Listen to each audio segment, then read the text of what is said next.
ಬಂಧುಗಳೇ ನಮಸ್ಕಾರ. ಕರ್ನಾಟಕ ನ್ಯೂಸ್ ಬೀಟ್ಗೆ ಸ್ವಾಗತ. ನಾನು ನಾಗರಾಜ್ ಅರೇವಣೆ. ಇವತ್ತಿನ ವಿಶೇಷ ಕಾರ್ಯಕ್ರಮದಲ್ಲಿ ನಮ್ಮ ಜೊತೆ ಮಾತಾಗಲಿಕ್ಕೆ ಕರ್ನಾಟಕದಲ್ಲಿ ಒಂದು ಗಟ್ಟಿ ಪ್ರಾದೇಶಿಕ ಪಕ್ಷ ಕಟ್ಟಬೇಕು ಅಂತೇಳಿ, ಹಾಗೆಯೇ ಸ್ಪಷ್ಟ ಮತ್ತು ಪ್ರಾಮಾಣಿಕ ರಾಜಕಾರಣ ಮಾಡಬೇಕು ಅಂತ ಹೊರಟು KRS ಕರ್ನಾಟಕ ರಾಷ್ಟ್ರ ಸಮಿತಿ ಕಟ್ಟಿಕೊಂಡು ನಿರಂತರವಾಗಿ ಹೋರಾಟದ ಹಾದಿಯಲ್ಲಿರುವಂತಹ ರವಿಕೃಷ್ಣ ರೆಡ್ಡಿ ಅವರಿದ್ದಾರೆ. ಸರ್ ನಮಸ್ಕಾರ, ಕಾರ್ಯಕ್ರಮಕ್ಕೆ ಸ್ವಾಗತ. ನಮಸ್ಕಾರ ನಾಗರಾಜ್, ನಿಮಗೂ ಮತ್ತು ಕರ್ನಾಟಕ ನ್ಯೂಸ್ ಬೀಟ್ನ ವೀಕ್ಷಕರಿಗೂ ಧನ್ಯವಾದಗಳು. ನಮಸ್ಕಾರ. Thank you sir.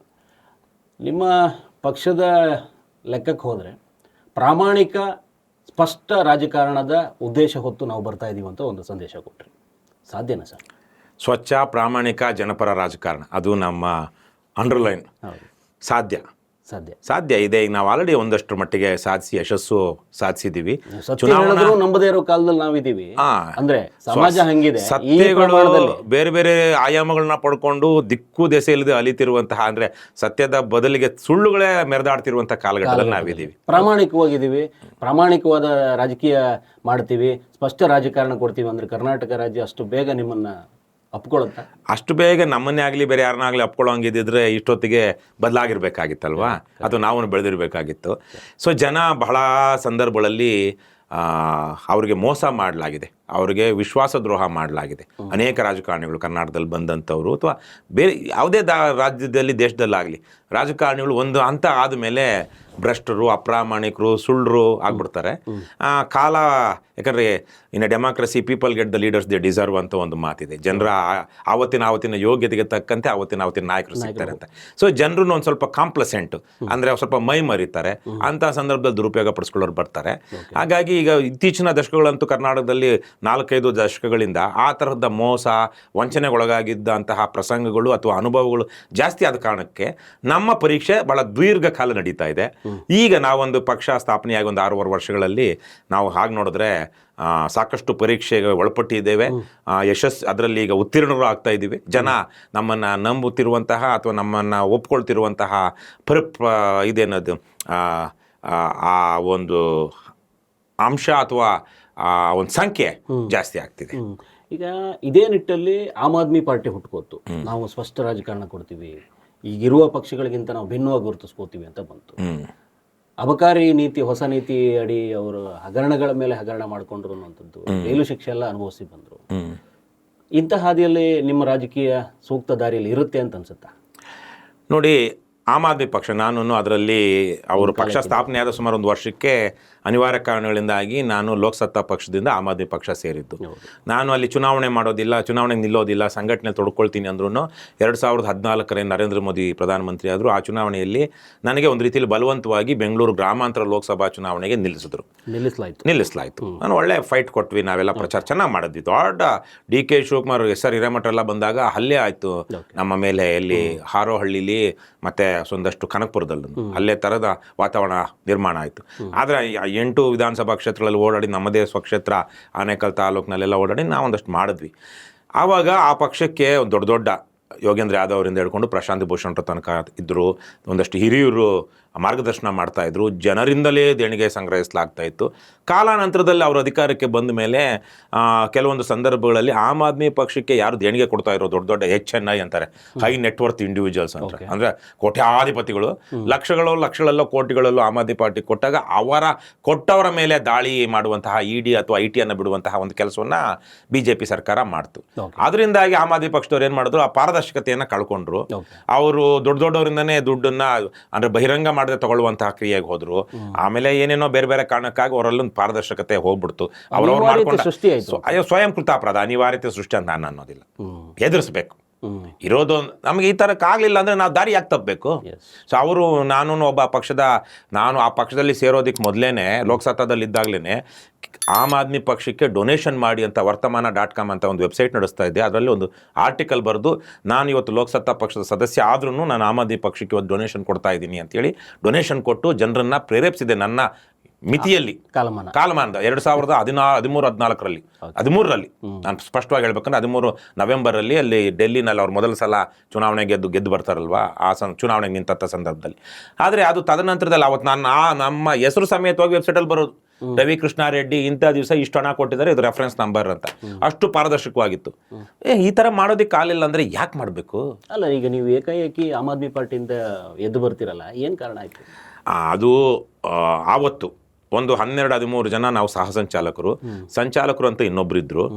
ಬಹುತೇಕ ಸಹ ಸಂಚಾಲಕರು ಒಂದು 3-4 ಜನ ರಾಜ್ಯದ ಹೊರಗಿನವರು.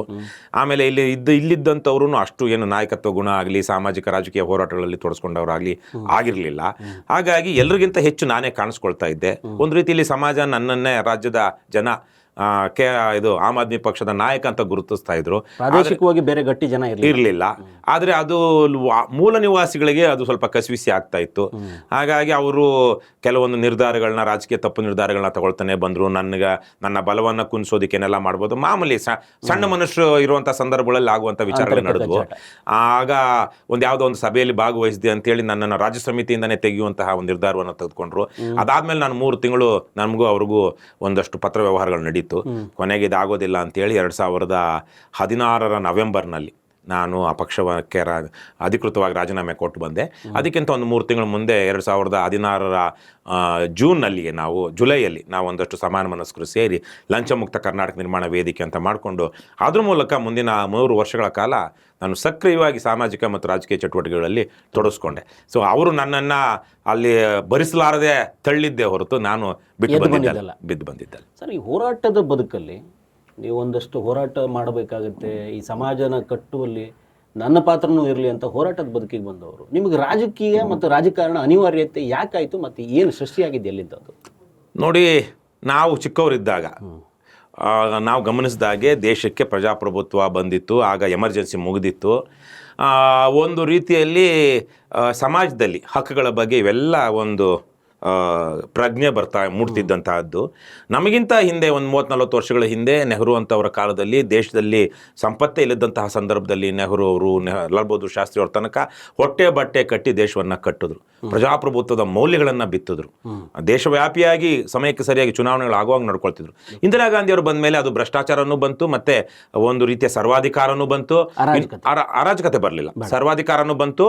ಅದರ ಜೊತೆಗೆ ಈ ಪ್ರಜಾಪ್ರಭುತ್ವವಾದ ವಿಚಾರಗಳನ್ನ ಬುಡಮೇಲು ಮಾಡುವಂಥ, ಅಂದರೆ ರಾಜ್ಯಗಳ ಪರಮಾಧಿಕಾರವನ್ನು ಕಿತ್ತೆಸೆಯುವಂತಹ, ಬೇಕಾದ ಹಾಗೆ ಮುಖ್ಯಮಂತ್ರಿಗಳನ್ನು ಬದಲಾಯಿಸುವಂತಹ, ರಾಜ್ಯಪಾಲರನ್ನ ತಮ್ಮ ರಬ್ಬರ್ ಸ್ಟಾಂಪ್ಗಳನ್ನ ನೇಮಕ ಮಾಡುವಂಥದ್ದನ್ನು ನಡೀತು. ಹೈಕಮಾಂಡ್ ಸಂಸ್ಕೃತಿ ಇಂದಿರಾ ಗಾಂಧಿಯವರ ಕಾಲದಿಂದ ಬಂತು. ಅದೇ ಸಂದರ್ಭದಲ್ಲಿ ದೇಶದಲ್ಲೂ ಈ LPG ಕಾರಣಕ್ಕಾಗಿ, ಲಿಬರಲೈಸೇಷನ್, ಪ್ರೈವೇಟೈಸೇಷನ್, ಗ್ಲೋಬಲೈಸೇಷನ್ ಕಾರಣಕ್ಕಾಗಿ 90ರ ದಶಕದಲ್ಲಿ ನಮ್ಮ ಆರ್ಥಿಕತೆಯನ್ನು ತೆರೆಕೊಳ್ತು. IT-BT ಬಂತು. ಭಾಳ ದೊಡ್ಡ ಮಟ್ಟದಲ್ಲಿ ಆರ್ಥಿಕ ಸುಧಾರಣೆಗಳು ಮತ್ತು ಆರ್ಥಿಕ ಚಟುವಟಿಕೆಗಳು ಬಂತು. ಅದರ ಜೊತೆಗೇನೆ ಆಗಲೇ ಹೇಳಿದಂಗೆ ಭ್ರಷ್ಟಾಚಾರ ಮೊದಲಿಗಿಂತ ಹೆಚ್ಚಾಯಿತು. ಲಂಚ ಅನ್ನುವಂಥದ್ದು, ಹೌದು, ನಾನು ಒಂದು ಘೋಷಣೆ ಇಟ್ಟಿದ್ದೀನಿ. ಸರ್ಕಾರಿ ನೌಕರರ ಇವತ್ತಿನ ಅವರ ಘೋಷವಾಕ್ಯ ಏನು ಅಂದರೆ, ಸಂಬಳ ನನ್ನ ಹಕ್ಕು, ಗಿಂಬಳ ನನ್ನ ತಾಕತ್ತು, ಕೆಲಸ ನನ್ನ ಮರ್ಜಿ. ನಾನು ಕೆಲಸ ನಾನು ಮಾಡಬೇಕು ಅಂತಿಲ್ಲ, ಇಷ್ಟ ಆದರೆ ಮಾಡ್ತೀನಿ, ಕಷ್ಟ ಆದರೆ ಬಿಡ್ತೀನಿ. ಸಂಬಳ ನನ್ನ ಹಕ್ಕು, ನೌಕರ ಆಗಿದ್ದೀನಲ್ವಾ, ಗಿಂಬಳ ನನ್ನ ತಾಕತ್ತು, ತಗೊಂತೀನಿ. ನನ್ಗೆ ಎಷ್ಟಿದೆಯೋ ಅಷ್ಟು. ಬೇರೆ ಒಂದು 1000 ತಗೊಳ್ತಾನೆ, ಅದು ಅವನ ಕರ್ಮ, ಅವನ ಯೋಗ್ಯತೆ. ನಾನು 1,00,000 ತಗೊಳ್ಳೋ ಕೆಪಾಸಿಟಿ ಇರೋನು. ಈ ಥರಕ್ಕೆ ಅವರವರ ಯೋಗ್ಯತೆ ಅನುಸಾರ ಸಂಬಳ ನನ್ನ ಹಕ್ಕು, ಸಂಬಳ ಅಂತೂ ಬರಲೇಬೇಕು, ಕೆಲಸ ಕೇಳಬಾರ್ದು. ಈ ತರಹದ ವಾತಾವರಣ ಕಳೆದ 15-20-30 ವರ್ಷಗಳಲ್ಲಿ ರಾಜ್ಯದಲ್ಲಿ ಜಾಸ್ತಿ ಆಗ್ತಾ ಬಂತು. ಸೊ ಈ ಒಂದು ಸಂಕ್ರಮಣ ಕಾಲ, ಆರ್ಥಿಕತೆ ತೆಗೆದುಕೊಳ್ತಾ ಇತ್ತು, ಆರ್ಥಿಕ ಸಂಪತ್ತು ಜಾಸ್ತಿ ಆಗ್ತಾ ಇತ್ತು, ಅವಕಾಶಗಳು ದೊಡ್ಡವಾಗ್ತಾ ಹೋದವು, IT-BT ಬಂತು. ದೇಶಾದ್ಯಂತ ಒಂದು ರೀತಿಯಲ್ಲಿ ಹೊಸ ತರಹದ ವಾತಾವರಣ ಮತ್ತು ಅದರ ಜೊತೆಗೇನೆ ಹೊಸ ಸಮಸ್ಯೆಗಳು. ಹಳೆಯ ಸಮಸ್ಯೆಗಳು ಕೆಲವೊಂದು ಹಾಗೆ ಉಳ್ಕೊಂಡವು, ಆದರೆ ಹೊಸ ಸಮಸ್ಯೆಗಳು ಬೃಹದಾಕಾರವಾಗಿ ಅನೈತಿಕವಾದ ಸಮಸ್ಯೆಗಳಿವು. ಇವು ನೈತಿಕ ಸಮಸ್ಯೆಗಳಂದ್ರೆ ಅದು ಯಾವುದೋ ಮೂಲದಿಂದ ಬಂದಿರಬಹುದು, ಪ್ರಾಕೃತಿಕ ಮೂಲದಿಂದನೋ, ಸಮಾಜದ ಜಾತಿ ರಾಜಕಾರಣ ಬೇರೆ ಕಾರಣದಿಂದ. ಆದರೆ ಇದು ಬಂದಿದ್ದು ಅನೈತಿಕ ಮೌಲ್ಯಗಳ ಮೂಲದಿಂದ. ಲಂಚ ಮತ್ತು ಭ್ರಷ್ಟಾಚಾರ ಓಕೆ, ಹಣ ಏನಾದರೂ ಮಾಡಿ ಇವತ್ತು ಈ ತಲೆ ಹೊಡೆದ್ರೂ ಪರವಾಗಿಲ್ಲ, ದುಡ್ಡು ಮಾಡಬೇಕು ಅನ್ನುವಂಥ ಒಂದು ಮನಸ್ಥಿತಿ. ನಮ್ಮ ಸಾಂಸ್ಕೃತಿಕ ಪಾಠಗಳು ಸಹ ಅದೇ ರೀತಿಲಿ ಬರೋದಕ್ಕೆ ಶುರುವಾದವು. ಹಾಗಾಗಿ ನಾನು ಅಮೆರಿಕದಲ್ಲಿದ್ದಾಗ ಆವಾಗ thatskanada.com ಅಂತ ಶ್ಯಾಮ್ ಸುಂದರ್ ಅಂತ ಇತ್ತೀಚೆಗೆ ಒಬ್ಬ ಪತ್ರಕರ್ತರು ಇರೋರು, ಅವರು ಒಳ್ಳೆ ವೆಬ್ಸೈಟ್ ನಡೆಸ್ತಾ ಇದ್ರು, ಅದರ ಸಂಪಾದಕರಾಗಿದ್ದರು. ಅದಕ್ಕೆ 2000 ಒಂದರಲ್ಲಿ 1-2ರಲ್ಲಿ ನಾನು ಪತ್ರಿಕೆಗಳ ಅದಕ್ಕೆ ಬರೆಯೋದಕ್ಕೆ ಶುರು ಮಾಡಿದೆ. ನಾನು ಭಾಳ ಒಳ್ಳೆಯ ವಿದ್ಯಾರ್ಥಿ, ಚೆನ್ನಾಗಿ ಎಲ್ಲ ಇತಿಹಾಸ ಸಾಹಿತ್ಯ ಎಲ್ಲವನ್ನು ಓದ್ಕೊಂಡಿರುವಂಥವನು, ಒಬ್ಬ ಸಾಫ್ಟ್ವೇರ್ ಇಂಜಿನಿಯರು, ಒಳ್ಳೆ ಭಾಷೆನೂ ಇತ್ತು.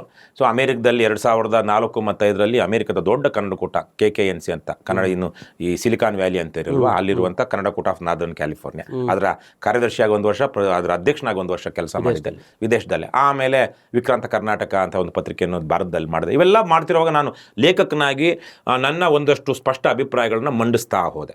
ಹೀಗಿರಬೇಕು, 2002ರಿಂದನೇ ಹೀಗಿರಬೇಕು, ಈ ಥರದ ಅವಕಾಶಗಳಿದೆ, ಪ್ರಜಾಪ್ರಭುತ್ವ ಹೀಗಿರಬೇಕು, ಜಾತ್ಯತೀತತೆ ಈಗ ಬರಬೇಕು, ದೇಶ ಒಗ್ಗಟ್ಟಾಗಿರಬೇಕು, ಅಥವಾ ಸಾಮಾಜಿಕ ನ್ಯಾಯ ದಕ್ಕಬೇಕು, ವೈಜ್ಞಾನಿಕ ಮನೋಭಾವ ಬರಬೇಕು, ಇವೆಲ್ಲ ಆಗಬೇಕು ಅನ್ನುವಂಥ ಮಾಡೋರು ಯಾರು? ಸೊ ನಾನು ಒಂದು ರೀತಿಯಲ್ಲಿ ಚೆನ್ನಾಗೇ ಇದ್ದೆ, ಆದರೆ ಮನಸ್ಸಿನಲ್ಲಿ ಒಂದು ಅಸಹನೆ ಅಥವಾ ಒಂದು ಆಕ್ರೋಶ, ಸಾತ್ವಿಕ ಆಕ್ರೋಶಗಳಿತ್ತು. ಆಗೋದಿಲ್ಲ, ನಾವು ಇಲ್ಲಿ ಫೀಲ್ಡ್ಗೆ ಇಳಿಲೇಬೇಕು ಅಂತ ಚಿಕ್ಕಂದಿಂದನೂ ನಾನು ಸಾಧ್ಯ ಆದರೆ ಒಂದಷ್ಟು ಬದುಕು ಕಟ್ಕೊಂಡಾದ್ಮೇಲೆ ಯಾವುದಾದ್ರು ಒಂದು ಸಾಮಾಜಿಕ ರಾಜಕೀಯ ಚಟುವಟಿಕೆಗಳು ತೊಡ್ಕೊಳ್ಬೇಕು ಅಂತ ನಾನು ಚಿಕ್ಕಂದಿಂದನೂ ಇತ್ತು. ನಾನು ರಾಮ, ಕೃಷ್ಣ, ಹರಿಶ್ಚಂದ್ರ, ಗಾಂಧಿ, ಸುಭಾಷ್ ಚಂದ್ರ ಬೋಸು, ಚಂದ್ರಶೇಖರ್ ಆಜಾದ್, ಈ ತರಹದವ್ರನ್ನೆಲ್ಲಾನು ಸುಮಾರು ನನ್ನ 12 ವರ್ಷ ವಯಸ್ಸಿಗೆಲ್ಲ ಓದಿ ಒಂದಷ್ಟು ನನ್ನ ಮನಸ್ಸು ಸಿದ್ಧವಾಗಿತ್ತು. ಆದರೆ ನಾವು ವಿದ್ಯಾಭ್ಯಾಸ ಮುಗಿಸ್ಲೇಬೇಕು, ಒಂದು ಕೆಲಸ ಹುಡ್ಕೊಳ್ಳೇಬೇಕು, ನಮ್ಮ ಕಾಲ ಮೇಲೆ ನಾವು ನಿಲ್ಲಬೇಕು. ಹಾಗಾಗಿ ಅದರ ದಿಕ್ಕು ಚೆನ್ನಾಗಿ ಓದ್ತಿದ್ದರಿಂದ ಕೆಲವೊಂದು ಅವಕಾಶಗಳು ನಮ್ಮನ್ನು ಬೇರೆ ಕಡೆಗೆ ಬಿಡದೆ ಕೆಲವೊಂದೇ ದಾರಿಯಲ್ಲಿ ನಡೆಸ್ತವೆ. ನಾವು ಅಷ್ಟೇನು ಒಳ್ಳೆ ಮಾರ್ಕ್ಸ್ ಬರಲಿಲ್ಲ, ಅವಕಾಶಗಳು ಸಿಗಲಿಲ್ಲ ಅಂದರೆ ನಮಗೆ ಬೇರೆ ಬೇರೆ ಅವಕಾಶಗಳು ಸೃಷ್ಟಿ ಆಗುತ್ತೆ. ಇವತ್ತು ನೋಡಿ, ಬಹುತೇಕ ಜನ ಸಾಫ್ಟ್ವೇರ್ ಇಂಜಿನಿಯರ್ಗಳು ಅಥವಾ ಡಾಕ್ಟರ್ಗಳಾಗಿರೋರು ಚೆನ್ನಾಗಿ ವಿದ್ಯಾವಂತರಾಗಿರೋರೆ, ಆದರೆ ಅವ್ರಿಗೆ ಹೋದ್ಮೇಲೆ ಅದು ಕುದುರೆಗೆ ಕಡಿವಾಣ ಹಾಕಿದಾಗೆ, ಒಂದು ಚೌಕಟ್ಟಲ್ಲಿ ಕುದುರೆಗೆ ಅದೇನು ಕಣ್ಪಟ್ಟಿ ಹಾಕ್ತಾರೆ. ಸೊ ಹಾಗಾಗಿ ಆದರೆ ಬೇರೆ ಆ ಥರದ್ದು ಇಲ್ಲದೆ ಇರೋರಿಗೆ ಅವರು ನಾನಾ ತರಹದ ಉದ್ಯಮಗಳಲ್ಲಿ ಪ್ರಯೋಗಶೀಲವಾಗಿ ತೊಡ್ಕೊಳ್ಬೋದು. ಸೊ ಹಾಗಾಗಿ ನಾನು 2008ರಲ್ಲಿ ಕರ್ನಾಟಕ ಕಂಡು ಕೇಳರಿಯದ, ಹಿಂದೆ ಆಗಿಲ್ಲದ, ಮುಂದೆ ಆಗದ ರೀತಿಯ ಕಡು ಭ್ರಷ್ಟರು, ಕಡು ಅಪ್ರಾಮಾಣಿಕರು, ಕಡು ನೀಚರು 2008ರಲ್ಲಿ ಚುನಾವಣೆಯಲ್ಲಿ ನಿಲ್ತಾರೆ ಮತ್ತು ಗೆಲ್ತಾರೆ ಅನ್ನೋದು ನನಗೆ ಖಾತ್ರಿ ಆಯಿತು. ನಿಮಗೆ ಗೊತ್ತಿರ್ಬೋದು, 2008ರಲ್ಲಿ ಇದೇ 110 ಸೀಟ್ ತಗೊಂಡು ಅದು ಆಪರೇಷನ್ ಇದು ಏನು 2020 ಫೇಲ್ ಆದಮೇಲೆ ಯಡಿಯೂರಪ್ಪ ಗೆದ್ದು ಬರ್ತಾರಲ್ವಾ, ಆ ಗೂಳಿಹಟ್ಟಿ ಶೇಖರಿಂದ ಹಿಡ್ಕೊಂಡು ಎಷ್ಟು ಜನ ವಿಧಾನಸಭೆಯಲ್ಲಿ ಎಷ್ಟು ಜನ ಕೆಟ್ಟ ಬಟ್ಟೆ ಹರ್ಕೊಂಡು ನಾನಾ ರೀತಿಯ ಸಂಪಂಗಿ ಜೈಲ್ಗೆ ಹೋಗ್ತಾನೆ, ಸ್ವತಃ ಯಡಿಯೂರಪ್ಪ ಜೈಲ್ಗೆ ಹೋಗ್ತಾರೆ, ಕೃಷ್ಣೇಶ್ ಶೆಟ್ಟಿ ಹೋಗ್ತಾನೆ, ಜನಾರ್ದನ್ ರೆಡ್ಡಿ ಹೋಗ್ತಾನೆ, ಕಟ್ಟ ಸುಬ್ರಹ್ಮಣ್ಯ ನಾಯ್ಡು ಹೋಗ್ತಾನೆ, ಹಾಲಪ್ಪ ಹೋಗ್ತಾನೆ. 2008ರಿಂದ 2013 ಒಳಗಡೆ ಮಧ್ಯದಲ್ಲಿ MLAಗಳಾಗಿದ್ದಂಥವ್ರು ಇವರೆಲ್ಲ ಹಗರಣನೇ ಎದ್ದು ವಿಧಾನಸೌಧ ಇಡೀ ಕರ್ನಾಟಕ ಕಂಡು ಕೇಳರಿಯದ ಅಥವಾ ಹಿಂದೆ ಯಾವತ್ತೂ ಬಂದಿಲ್ಲದಂತ ಅಧಮರು ಭ್ರಷ್ಟರು ಅಲ್ಲ, ಅವರು ಎಷ್ಟೋ ಜನ ಮನುಷ್ಯರಾಗೋದಕ್ಕೆ ನಾಲಾಯಕ್, ಅಂತಹ ಅಧಮರು ಗೆಲ್ತಾರೆ ಅಂತಿತ್ತು. ಅದಕ್ಕೆ ನಂದೊಂದು ಸಾತ್ವಿಕ ಪ್ರತಿರೋಧ ಒಡ್ಡಬೇಕು ಅಂತೇಳಿ ನಾನು 2008ರಲ್ಲಿ 1 ತಿಂಗಳು ರಜಾ ತೆಗೆದುಕೊಂಡು ಅಮೆರಿಕದಲ್ಲಿ ನಾನು ಕೆಲಸ ಮಾಡ್ತಿದ್ದ ಕಂಪ್ನಿಲಿ ಇಲ್ಲಿ ಬಂದು ಮೌಲ್ಯಾಗ್ರಹ ಅಂತ ಒಂದು ಉಪವಾಸ ಸತ್ಯಾಗ್ರಹ 3 ದಿವಸ MG ರೋಡ್ನ ಮಹಾತ್ಮ ಗಾಂಧಿ ಪ್ರತಿಮೆಯ ಮುಂದೆ, ಅಲ್ಲಿ ಮೇನ್ ರೋಡಲ್ಲಿ MG ರೋಡಲ್ಲೇ ಅವ್ರು ಬಿಡ್ತಿದ್ರಲ್ಲಿ ಮೊದಲ ಉಪವಾಸ ಸತ್ಯಾಗ್ರಹ ಅಲ್ಲಿ ಬಿಡ್ತಾ ಇದ್ರು ಮೊದಲು. ಆಗ ಅಲ್ಲೊಂದು ದೊಡ್ಡ ಬ್ಯಾನರ್ ಹಾಕಿ 3 ದಿವಸ ಒಂದು ಟೆಂಟ್ ಹಾಕಿ MG ರೋಡ್ನ ಇದು ಈ ಕಡೆ ವಿಕ್ಟೋರಿಯಾದೋ ಅಥವಾ ವಿಕ್ಟೋರಿಯಾದೋ ಅನ್ಸುತ್ತೆ ಒಂದು ಪ್ರತಿಮೆ ಇದೆ, ಅದ್ರ ಎದುರುಗಡೆನೆ ಇವಾಗ ಏನು ದೊಡ್ಡ ಮಹಾತ್ಮ ಗಾಂಧೀಜಿ ಪ್ರತಿಮೆ ಎದುರುಗಡೆ ಒಂದು ದೊಡ್ಡ ಸಾರಾಯಿ ಅಂಗಡಿ ಬಂದಿದೆ, ಆ ಸಾರಾಯಿ ಅಂಗಡಿ ಆಪೋಸಿಟ್ ಆ ಮಹಾತ್ಮ ಗಾಂಧೀಜಿ ಪ್ರತಿಮೆ ಇರುವಂತಹ ಜನ ಇಲ್ಲ ಅವತ್ತೊಂದು ಬಂದಿದ್ರು. ಪ್ರತಿ ದಿವಸ ಒಂದು 30-40 ಜನ ಬರ್ತಾ ಇದ್ರು. ಅಷ್ಟೊತ್ತಿಗೆ ನಾನು ಒಂದು ವರ್ಗದಲ್ಲಿ ಬರಹಗಾರನಾಗಿ ಗುರುತಿಸ್ಕೊಂಡಿದ್ದೆ. ಒಂದಷ್ಟು ಮರ್ಯಾದೆ ಕೊಡುವಂಥ, ಬೆಂಬಲಿಸುವಂತನೋ ಅಥವಾ ಮರ್ಯಾದೆ ಗೌರವ ಕೊಡುವಂಥ ಜನ ಇದ್ರು. ಸೊ ನಾನೇ ಒಂದು ತಂಡ ಮಾಡಿಕೊಂಡು ಆವತ್ತಿಗೆನೆ ಜನರ ದೇಣಿಗೆಯಲ್ಲಿಯೇ ಚುನಾವಣೆಯನ್ನು ಸಾಂಕೇತಿಕವಾಗಿ ಎದುರಿಸಬೇಕು ಅಂತೇಳಿ, ಆದರೆ ಇದಕ್ಕೊಂದು ರಿಜಿಸ್ಟರ್ ಮಾಡಬೇಕು ಅಂತೇಳಿ ಜಯನಗರದಿಂದ ಪಕ್ಷೇತರನಾಗಿ ನಿಂತೆ. ಸೊ ಆ ಕಾರಣದಿಂದ ಹೀಗೆ ಇಲ್ಲಿ ನಾವು 2008ರಲ್ಲಿ ಜಯನಗರ ವಿಧಾನಸಭಾ ಕ್ಷೇತ್ರ 243 ಓಟೇನೋ ಬಂದಿತ್ತು. ಒಂದು 10 ದಿವಸ 15 ದಿವಸ ಪ್ರಚಾರ ಮಾಡಿದ್ವಿ. ಅದು ನಮ್ಮ ಕ್ಷೇತ್ರವಲ್ಲ, ವಿಧಾನಸಭೆಗೆ ನಮ್ಮ ಕ್ಷೇತ್ರವೂ ಅಲ್ಲ, ಆದರೆ ಎಲ್ಲ ಒಳ್ಳೆ ಮಾಧ್ಯಮಗಳೆಲ್ಲ ಈಗಲೂ ವಿಡಿಯೋಗಳಿದೆ, ಪೇಪರ್ ಕಟ್ಟಿಂಗ್ಸ್ ಇದೆ. ಸೊ ಆ ಸಂದರ್ಭದಲ್ಲಿ ನಾನು ತೀರ್ಮಾನ ಮಾಡಿದ್ದು, ಇದು ನಾವು ಸೈಡಲ್ಲಿ ಕೂತ್ಕೊಂಡು ಬರವಣಿಗೆ ಮಾಡ್ಕೊಳ್ತಾ ಚಿಂತಕರ ಥರ ಪೋಸ್ಟ್ ಕೊಟ್ಕೊಂಡು ಅದು ಬದಲಾಗಬೇಕು ಇದು ಬದಲಾಗಬೇಕು, ಅವ್ರು ಸರಿ ಇಲ್ಲ ಇವ್ರು ಸರಿ ಇಲ್ಲ ಅನ್ನೋದಲ್ಲ. ಏಕೆಂದರೆ ರಾಜಕಾರಣ ಬಹಳ ವಿಶೇಷವಾದದ್ದು, ಪವಿತ್ರವಾದದ್ದು, ಜೊತೆಗೆ ಅಷ್ಟೇ ಸವಾಲಿನದ್ದು. ಆ ಸವಾಲುಗಳು ರಾಜಕಾರಣಿಗಳಿಗೆ ಹಲವಾರು ತರಹದ ಸವಾಲುಗಳು, ಸಮಸ್ಯೆಗಳು ಬರುತ್ತೆ. ಕೆಲಸ ಮಾಡಿರುವಂಥ ರಾಜಕಾರಣಿಗಳನ್ನು ಇನ್ಯಾವನೋ ಬಂದು ಕುರಿ ಕೊಟ್ಟ, ಕೋಳಿ ಕೊಟ್ಟ, ನಿಕ್ಕರ್ ಕೊಟ್ಟ, ಕುಕ್ಕರ್ ಕೊಟ್ಟ ಅಂತ ಸೋಲಿಸಿದ್ದಾರೆ. ಈಗ ಉದಾಹರಣೆಗೆ YSV ದತ್ತ ಅನ್ನುವಂಥವ್ರು ಅವ್ರು 2ನೇ ಸಲಕ್ಕೆ MLAಗೆ ಅಂದರೆ ಅವರು ಪ್ರಾಮಾಣಿಕವಾಗಿದ್ರು. ತುಂಬ ಭ್ರಷ್ಟಾಚಾರ ಆ ಥರ ನನಗೆ ಗೊತ್ತಿಲ್ಲ, ಭ್ರಷ್ಟರಲ್ಲ ಅವ್ರು ನಮಗೆ ಗೊತ್ತಿರೋ. ಇದ್ದಿದ್ರಲ್ಲಿ ಸಜ್ಜನ ರಾಜಕಾರಣಿ, ಅಲ್ಲಿ ಕಡೂರಲ್ಲಿ ಒಳ್ಳೆ ಕೆಲಸಗಳು ಮಾಡಿದ್ರು 5 ವರ್ಷದಲ್ಲಿ. ಕಡೂರಲ್ಲಿ ಜನತಾದಳದಿಂದ ಅವರು ಪುನರ್ ಎಲೆಕ್ಷನ್ಗೆ 2018 ಅನ್ಸುತ್ತೆ ನಿಂತಾಗ ಅಲ್ಲಿ ಯಾರೋ ಬಾಂಬೆಯಲ್ಲಿ ದುಡ್ಡು ಮಾಡ್ಕೊಂಡು ಬಂದಂಥ ವ್ಯಕ್ತಿ ಜನರಿಗೆ ಹಣ ಹಂಚಿ ದತ್ತ ಅವ್ರ ಪಕ್ಷದವ್ರು ಏನು ಹೇಳ್ತಾ ಇದ್ರು, BJP ಅವರು ಹೋಗಿ JDSನ ದತ್ತ ಅವ್ರಿಗೆ ಓಟ್ ಹಾಕ್ಬೇಕು ಅಂದ್ಕೊಂಡಿರೋರಿಗೆ, ದತ್ತಣ್ಣ ಒಳ್ಳೆಯವರು, ಆದರೆ ನಿಮ್ಮಲ್ಲಿ 2 ಓಟ್ ಇದೆಯಲ್ಲ, ಒಂದು ಓಟ್ ಅವ್ರಿಗೆ ಹಾಕಿ ಇನ್ನೊಂದು ಓಟ್ ನಮಗೆ ಕೊಡಿ ಅಂತ ಕೇಳಿದ್ರಂತೆ. ಅದ್ರ ಜೊತೆಗೆ ಆಮಿಷನ ಒಡ್ಡಿದ್ರು ಅಂತ ಹೇಳ್ತಾರೆ, ಕೋಳಿ ಕೊಟ್ಟರು ಇನ್ನೊಂದು ದುಡ್ಡು ಕೊಟ್ಟರು ಅಂತ. ಏನೇ ಇರಲಿ 2 ಓಟ್ ಬರಬೇಕಾಗಿದ್ದ ಓಟು ನಮಗೂ ಕೊಡಿ ಅಂತ ಕೇಳಿದ ಮೇಲೆ ಜನ ಪಾಪ ಅವ್ರಿಗೊಂದು ಕೊಡೋಣ ಇವ್ರಿಗೊಂದು ಕೊಡೋಣ ಅಂದಮೇಲೆ ಡಿವೈಡ್ ಆಗ್ಬಿಡ್ತಲ್ಲ. ಅವ್ರು ಬರುವಂತ ಓಟ್ ಡಿವೈಡ್ ಆಗಲಿಲ್ಲ, ಇವ್ರು ಬರ್ಬೇಕಾಗಿದ್ದಂತ ಓಟ್ ಡಿವೈಡ್ ಆಗ್ಬಿಡ್ತು. ಕೊನೆ ಗೆದ್ದಿದ್ಯಾರು? ದತ್ತ ಗೆಲ್ಲಿಲ್ಲ. ಸೊ ಹೀಗೆ ಎಷ್ಟೇ ಕೆಲಸ ಮಾಡಿದ್ರು ಪ್ರಾಮಾಣಿಕವಾಗಿದ್ರು ಜನ ನಮ್ಮನ್ನ ಗೆಲ್ಲಿಸ್ತಾರೆ ಅಂತ ಗ್ಯಾರಂಟಿ ಇರೋದಿಲ್ಲ. ಅದಕ್ಕೆ ಜನ ಇವತ್ತಿನ ಈ ಕಳೆದ 20-30 ವರ್ಷದಲ್ಲಿ ಏನ್ ಮಾಡ್ತಾರೆ, ಬಂಡವಾಳ ರೆಡಿ ಮಾಡ್ಕೊಳ್ತಾರೆ. ಅವನ ಸಮವಾಗಿ ಅವನ್ಯಾವನೇ ಬಾಂಬೆಯಿಂದ ಬರಲಿ ಡೆಲ್ಲಿಯಿಂದ ಬರಲಿ ಅವನ ಸಮವಾಗಿ ನಾನು ಖರ್ಚು ಮಾಡಿದ್ರೆ ಮಾತ್ರ ಜನ ನನಗೆ ಓಟ್ ಹಾಕ್ತಾರೆ ಅನ್ನುವಂತಹ ಹೀನಾಯ ಸ್ಥಿತಿಗೆ ರಾಜಕಾರಣಿಗಳು ಮುಟ್ಬಿಟ್ಟಿದ್ದಾರೆ. ತಲುಪಿಸಿದವ್ರು ಯಾರು? ಅವರೂ ಇವರು ಚುನಾವಣಾ ಅಕ್ರಮಗಳನ್ನ ನಿಲ್ಲಿಸುವಂತ ಯೋಗ್ಯತೆ ಇವ್ರಿಗಿಲ್ಲ. ಪ್ರಾಮಾಣಿಕವಾಗಿ ಕೆಲಸ ಮಾಡಿರುವಂತವ್ರಿಗೆ ಅವನ್ಯಾವನಾರು ನನ್ನ ಕ್ಷೇತ್ರದಲ್ಲಿ ಹಣ ಹೆಂಡ ಹಂಚಿದ್ರೆ ಬದ್ಮಾಶ್ ಹುಷಾರ್ ಅವ್ನು ಜೈಲ್ಗೆ ಹಾಕಿಸ್ತೀನಿ ಅಂತ ಗೂಟ್ರ ಹಾಕಿದ್ರೆ ಅವ್ರು ನಿಲ್ಲೋ. ಯಾಕಂದ್ರೆ ಪ್ರತಿ ಊರಲ್ಲೂ ಇವರು ಬೂತ್ ಕಾರ್ಯಕರ್ತರಿದ್ದಾರೆ, ಪ್ರತಿ ಊರಲ್ಲಿ ಇವ್ರ ಕ್ಷೇತ್ರ ಇವ್ರು ಕಾರ್ಯಕರ್ತರಿದ್ದಾರೆ ಅಲ್ವಾ. ಅವ್ರಿಗೆ ಹೇಳಿ ನಾವು ಹಣ ಹಂಚೋದಿಲ್ಲ, ಬೇರೆಯವರು ಹಣ ಹಂಚಬಾರ್ದು, ಕುಕ್ಕರ್ ಕೊಡಬಾರ್ದು, ನಿಕ್ಕರ್ ಕೊಡಬಾರ್ದು ಅಂತ ಮಾಡ್ಬಿಟ್ಟಿದ್ರು, ಲಿಕ್ಕರ್ ಕೊಡಬಾರ್ದು ಅಂತ ಮಾಡಿದ್ರೆ ಹೆಂಗ್ ಮಾಡ್ತಾ ಇದ್ರು. ಸೊ ಇವ್ರು ಅವನು 1000 ರೂಪಾಯಿ ಕೊಡುವಾಗ ನಾವು 500 ಆದ್ರೂ ಕೊಡೋಣ, ನಮ್ಗೆ ಹೆಂಗಿದ್ರು ಓಟ್ ಹಾಕ್ತಾರೆ, ಅಥವಾ ಅವ್ನು 1000 ಕೊಟ್ಟರೆ ನಾವು 1500 ಕೊಡೋಣ ಅಂತ ಹೋದಾಗ ಅದಕ್ಕೆ ನಾ ಪೈಪೋಟಿಗೆ ಇತಿಮಿತಿ ಇರುತ್ತಾ? 200, 100, 200 ಇದ್ದಿದ್ದು ಕೆಲವೊಂದು ಜಾಗಗಳಲ್ಲಿ ಒಂದು ಓಟಿಗೆ ಇವತ್ತು 5,000, 10,000 ಕೊಡಬೇಕಾಗಿತ್ತು. ಆದ್ರೆ ಅದನ್ನ ಓಪನ್ ಆಗಿ ಕೊಡುವಂತ ಸ್ಥಿತಿ ಯಾಕೆ ಬಂತು? ಈಗ ಹೇಮೆ ಎಲೆಕ್ಷನ್ ತಮಿಳ್ನಾಡಲ್ಲಿ, ಆಂಧ್ರದಲ್ಲಿ, ಕೆಲವೊಂದು ಕಡೆಗಳಲ್ಲಿ ಮರ್ಡರ್ಗಳೇ ಆಗುತ್ತೆ. ಮರ್ಡರ್ಗಳಾಗ್ಲಿ ಅಂತ ನಾನು ಹೇಳೋದಿಲ್ಲ, ಆದರೆ ಈ ಪಕ್ಷದ ಕಾರ್ಯಕರ್ತರು ತಮ್ಮ ಸಿದ್ಧಾಂತಕ್ಕೆ ಬದ್ಧವಾಗಿ ಇನ್ನೊಂದು ಪಕ್ಷದವ್ರು ಅಕ್ರಮ ಮಾಡುವಾಗ ಪ್ರಶ್ನಿಸಲಿಲ್ಲ ಅಂದ್ರೆ ಎಂತ ರಾಜಕಾರಣ ಅದು? ಅಲ್ಲ, ಈಗ ನೀವು ಈಗ YSV ದತ್ತ ಅವ್ರದ್ದು ಹೇಳ್ತೀರಿ, ಅವರೇ ಸೋತಿರೋದು ನೋಡಿದಿರಿ. ಹೌದು, ಅವರು ಇದೆಲ್ಲ ಉದಾಹರಣೆಗಳು ನೋಡ್ಕೊಂಡು ನೀವು ಮತ್ತೆ ಪ್ರಾಮಾಣಿಕವಾಗಿರ್ತೀರಿ, ನಿಮ್ಮ ಸಿದ್ಧಾಂತಕ್ಕೆ ಬೆಲೆ ಸಿಗುತ್ತೆ ಅಂತ ಯಾವುದೇ ರೀತಿ ಅಲ್ಲ. ನಮ್ಗೆ ಇಲ್ಲಿ ತನಕ ಚುನಾವಣಾ ರಾಜಕಾರಣದಲ್ಲಿ ಬೆಲೆ ಸಿಕ್ಕಿಲ್ಲ, ಮುಂದಕ್ಕೂ ಹೀಗೆ ಇರೋದಿಲ್ಲ. ನಾವು ಕರ್ನಾಟಕ ರಾಷ್ಟ್ರ ಸಮಿತಿ ಅಂತ ಹೆಸರಿಟ್ಟಿದ್ವಿ. ಕಾಯ್ತಾ ಇದ್ರಿ? ಹೆಸರು ಅದಕ್ಕೆ ಹೆಸರು ಅದು. ಆದರೆ ನಮ್ಮದು ನಿಜಕ್ಕೂ ಕರ್ನಾಟಕ ರಾಷ್ಟ್ರ ಸೇನೆ, ಸೈನ್ಯ ಕಟ್ತಿದ್ವಿ ನಾವು, ಸೈನ್ಯ ಕಟ್ಟಿದೀವಿ. ಎಷ್ಟು ನಮ್ಮವರ ಮೇಲೆ ಎಷ್ಟು ಪೊಲೀಸ್ ಕೇಸುಗಳಿಲ್ಲ, ಎಷ್ಟು ಅಧಿಕಾರಿಗಳು ಭ್ರಷ್ಟ ಪೊಲೀಸರು ನಮ್ಮ ಮೇಲೆ ಸುಳ್ಳು ಕೇಸ್ ಹಾಕಿಲ್ಲ. ನಾನು ವಾರಕ್ಕೆ ಒಂದೊಂದು ಸಲ 3 ದಿವಸ 4 ದಿವಸ ಕೋರ್ಟಿನ ಕಟಕಟೆಯಲ್ಲಿ ನಿಂತ್ಕೊಳ್ತೀನಿ. ಕಳೆದ ವಾರ ಸೋಮವಾರ, ಮಂಗಳವಾರ, ಬುಧವಾರ 3 ದಿವಸ ಒಂದೊಂದು ಕೋರ್ಟ್ಗೆ ಹೋಗಿ ಬಂದೆ. ಇದೇ ವಿಚಾರವಾಗಿ ಅಲ್ಲ, ನಮ್ಮ ಮೇಲಿರೋ ಕೇಸುಗಳ ವಿಚಾರವಾಗಿ. ನಮ್ಮ ರಾಜ್ಯದಲ್ಲಿರುವಂತ ಯಾವ ರಾಜಕೀಯ ಪಕ್ಷದ ಕಾರ್ಯಕರ್ತರು ಮೇಲೆ ಇಲ್ಲದಷ್ಟು ಕೇಸುಗಳು ನಮ್ಮ ಮೇಲೆ ಇದೆ. ಬಹುತೇಕವಾಗಿ BJP ಕಾರ್ಯಕರ್ತರ ಮೇಲೆ ಜಾಸ್ತಿ ಕೇಸುಗಳಿರೋದು. ಯಾಕೆಂದ್ರೆ ಅದು ಕೋಮು ವಿಚಾರಕ್ಕೋ ಮತೀಯ ವಿಚಾರಕ್ಕೋ ಏನೋ ಮಾಡ್ಕೊಂಡು ಕೇಸುಗಳು ಹಾಕ್ಕೊಂಡಿದ್ದಾರೆ ಅವರು. ಆದ್ರೆ ಅವರೇನು ಭ್ರಷ್ಟಾಚಾರದ ವಿರುದ್ಧ ಹೋರಾಟ ಮಾಡಿ BJP, ಕಾಂಗ್ರೆಸ್, JDS ಒಂದು ಕೇಸ್ ಹಾಕ್ಸ್ಕೊಂಡಿರೋ ಉದಾಹರಣೆ ಇಲ್ಲ ರಾಜ್ಯದಲ್ಲಿ. ಆದ್ರೆ ನಾವು ಅನ್ಯಾಯ, ಅಕ್ರಮ, ದೌರ್ಜನ್ಯದ ವಿರುದ್ಧ ಹೋರಾಡಿ ಪೊಲೀಸರು ಮಾಡ್ತಿದ್ದಂಥ ತಪ್ಪು, ಸರ್ಕಾರಿ ಅಧಿಕಾರಿಗಳು ಮಾಡ್ತಿದ್ದಂತಹ ದುರಾಡಳಿತವನ್ನು ಪ್ರಶ್ನಿಸಿ ಸುಳ್ಳು ಕೇಸುಗಳನ್ನ ಹಾಕಿಸ್ಕೊಂಡಿದ್ವಿ. ಅದೇ ನೀವು ಪೊಲೀಸ್ ಅವ್ರ ಮೇಲೆ ಮುರ್ಕೊಂಡು ಬೀಳ್ತೀರಿ ಅನ್ನೋದು ಇಲ್ಲ. ನಾವು ನಮ್ಮ ಅಭಿಯಾನಗಳ ಒಂದು 3-4% ಅಷ್ಟೇ ಪೊಲೀಸರದು, ಅವ್ರ ಜೊತೆಗೆ ಮಾಡಿರುವಂಥದ್ದು. 10 ಹೋರಾಟಗಳು, ಪಾದಯಾತ್ರೆಗಳು, 106 ಕಿಲೋಮೀಟರ್ಗಳ ಪಾದಯಾತ್ರೆಗಳು, ಅಭಿಯಾನಗಳು, ಲಂಚಮುಕ್ತ ಕರ್ನಾಟಕ ಅಭಿಯಾನ ಅಂತೇಳಿ ಇಡೀ ರಾಜ್ಯದಲ್ಲೇ ಇವತ್ತಿನ ಯಾವ ಜೀವಂತ ರಾಜಕಾರಣಿಯು ಹೋಗಿಲ್ಲದಷ್ಟು ಸರ್ಕಾರಿ ಕಚೇರಿಗಳಿಗೆ ನಾನು ಹೋಗಿದ್ದೀನಿ. ಇವತ್ತಿರುವಂಥ ಯಾವ ಜೀವಂತ ರಾಜಕಾರಣಿಯು ಹೋಗದೇ ಇರುವಂಥ ತಾಲೂಕು ಕೇಂದ್ರಗಳಿಗೆ ನಾನು ಹೋಗಿ ಬಂದಿದ್ದೀನಿ. ಏನಿಲ್ಲ ಅಂದ್ರೂ ಸುಮಾರು 300ಕ್ಕಿಂತ ಹೆಚ್ಚು taluk office, BBMP office, sub registrar office, government hospital 300ಕ್ಕಿಂತ ಹೆಚ್ಚು ಕಚೇರಿಗಳಿಗೆ ನಾನೇ ಹೋಗಿ ಖುದ್ದು ಅಲ್ಲಿರೋ ಲೋಪದೋಷಗಳನ್ನ ಪಟ್ಟಿ ಮಾಡಿ ಸ್ವತಃ ರವಿಕೃಷ್ಣ ಅಡಿ ನಮ್ಮವರು 106 ಕಡೆಗಳಲ್ಲಿ ಮಾಡಿದ್ದಾರೆ, ನನಗೆ ನನ್ನಷ್ಟೇ. ಆದರೆ ನಾನೇ ಸ್ವತಃ ಇಷ್ಟು ಮಾಡಿದ್ದೀನಿ. ಸೊ ಅಷ್ಟು ಅಭಿಯಾನಗಳು, ಅದು ಮದ್ಯ ನಿಷೇಧಕ್ಕಾಗಿರ್ಬೋದು, ಕನ್ನಡ ಶಾಲೆಗಳನ್ನ ಉಳಿಸಿ ಅಂತ ಒಂದು ಅಭಿಯಾನ ಮಾಡಿದ್ವಿ, ರಾಜ್ಯಾದ್ಯಂತ ನಿರುದ್ಯೋಗದ ಬಗ್ಗೆ ಮಾಡಿದ್ವಿ, 10 ಅಭಿಯಾನಗಳು. ಆದರೆ ಪೊಲೀಸದ್ದು ಮಾತ್ರ 2-3% ಅಷ್ಟೇ. ನೀವು ಇಡೀ ನಮ್ಮ ವಿಡಿಯೋಗಳು ನೋಡಿದ್ರೆ. ಆದರೆ ಯಾಕೆ ಅದು ಜಾಸ್ತಿ ಕ್ಲಿಕ್ ಆಗ್ತಾ ಇದೆ? ಪೊಲೀಸರಿಂದ ಇವತ್ತು ಜನಸಾಮಾನ್ಯರು ದೌರ್ಜನ್ಯಕ್ಕೆ ಒಳಗಾಗಿದ್ದಾರೆ, ಪೊಲೀಸರಿಂದ ಅಕ್ರಮ ಅನ್ಯಾಯಕ್ಕೆ ಒಳಗಾಗಿದ್ದಾರೆ, ಪೊಲೀಸರಿಂದ ಅವಾಚ್ಯ ಶಬ್ದಗಳಿಂದ ಬೈಸ್ಕೊಂಡಿದ್ದಾರೆ, ಕುಂಡಿ ಮೇಲೆ ಒಡಿಸ್ಕೊಂಡಿದ್ದಾರೆ. ಅದರಿಂದಾನೇ ಜನಕ್ಕೆ ನಾವು ಪೊಲೀಸರನ್ನ ನಾವು ಪ್ರಶ್ನೆ ಮಾಡಿದಾಗ ಅವ್ರಿಗೆಲ್ಲೋ ಒಂದು ರೀತಿ ತೃಪ್ತಿ, ಎಲ್ಲೋ ಒಂದು ರೀತಿ ಖುಷಿ, ಎಲ್ಲೋ ಒಂದು ರೀತಿಲಿ ಅವರ ನೋವಿಗೆ ನಾವು ಧ್ವನಿ ಆದ್ವಿ ಅಂತೇಳಿ ಅದನ್ನ ನೋಡೋದೇನು. ನಮ್ಗೆ ಎಷ್ಟೋ ಜನ ಹೇಳ್ತಾರೆ, ಸಾರ್ ರಾತ್ರಿ ಮಲಗೋದಕ್ಕೆ ಮೊದಲು ನಿಮ್ಮದನ್ನ ನೋಡಿದೆ ನಾನು ಮಲಗಲ್ಲ ಸಾರ್ ಅಂತ. ಆ ರೀತಿಲಿ ಯಾವುದೋ 4 ವರ್ಷದಿಂದ ನಾನೊಂದು ಇನ್ಸ್ಪೆಕ್ಟರ್ ಜೊತೆ ಮಾತಾಡಿರೋದನ್ನ ಸರ್ ನೆನ್ನೆ ತಾನೇ ನೋಡಿದೆ ಸಾರ್ ಅಂತಾರೆ. ಸೊ ಯಾಕೆ? ನಾವು ಪೊಲೀಸ್ ವಿರುದ್ಧ ಆಗ್ಲೇ ಹೇಳ್ದಂಗೆ ಒಂದು 3-4% ಅಷ್ಟೇ ಎಲ್ಲೋಗಿ ನಮ್ಗೆ ಅವ್ರಿಗೂ ಜಟಾಪಟಿ ಆಗಿರೋದು ಅಥವಾ ಆ ಪೊಲೀಸ್ ಸ್ಟೇಷನ್ಗಳಿಗೆ ಹೋಗಿರೋದು. ಆದರೆ ಅವೇನೇ KRS ಪಕ್ಷದ ಮುಖ್ಯ ಅಜೆಂಡಾ ಅನ್ನೋ ತಾರೀಕು ಬಿಂಬಿತವಾಗಿದೆ ಅಂದರೆ ನಾವು ಮಾಡಿಲ್ಲ, KRS ಪಾರ್ಟಿ ಮಾಡಿಲ್ಲ, ಜನ ಅದನ್ನ ಬಿಂಬಿಸ್ಬಿಟ್ಟಿದ್ದಾರೆ. ಅಲ್ಲ ಆಯ್ತು, ಈಗ ಅಧಿಕಾರಿಗಳಾಗ್ಲಿ, ಪೊಲೀಸ್ ಅಧಿಕಾರಿಗಳು ಅಥವಾ ಸರ್ಕಾರಿ ಅಧಿಕಾರಿಗಳು ದುಡ್ಡು ಕೊಟ್ಟು ಬರುವ ಪರಿಸ್ಥಿತಿ ಇದೆ ಸದ್ಯಕ್ಕೆ. ರಾಜಕಾರಣಿಗಳ ಒತ್ತಡ, ಅದಕ್ಕೆ ನಾವು ಕಾರಣ ಅಲ್ವಲ್ಲ? ರಾಜಕಾರಣಿಗಳ ಒತ್ತಡ ಇರುತ್ತೆ. ಇದ್ರ ಮಧ್ಯದಲ್ಲಿ ನೀವು ಹೋದ ತಕ್ಷಣ ಬದಲಾಗಿ ಅಂದ್ರೆ ಬದಲಾಗಬೇಕು, ಬದಲಾಗಬೇಕು. ಅವ್ರಿಗೆ ಯಾರು ಹೇಳಿದ್ರು ನೀನ್ ಬಂದು ದುಡ್ಡು ಕೊಟ್ಟು ಬಾ, ನೀನ್ ಕೆಲಸ ಸೇರ್ಕೊ ಅಂತ ಹೇಳಿ?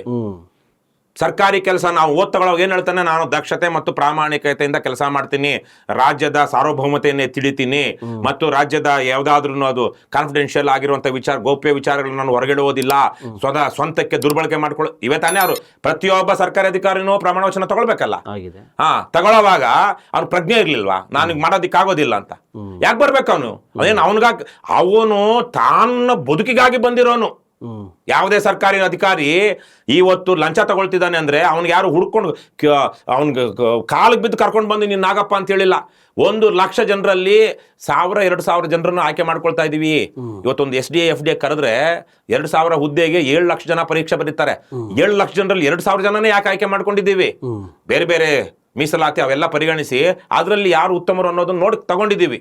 ಇನ್ನು 78,000 ಜನ 80,000 ಜನ ತಗೊಳ್ಬೋದಿತ್ತಲ್ಲ, ಅದನ್ನ ಬಿಟ್ಟು ಇವ್ನು ಯಾಕೆ ತಗೊಂಡಿದ್ವಿ? ಇವನಿಗೆ ವಿಶೇಷವಾದ ಒಂದು ಹಕ್ಕು ಜವಾಬ್ದಾರಿ ಕೊಟ್ಟಿದ್ವಿ, ಅವನ ತಕ್ಕನಾಗಿ ನಡ್ಕೊಳ್ಬೇಕಲ್ಲ.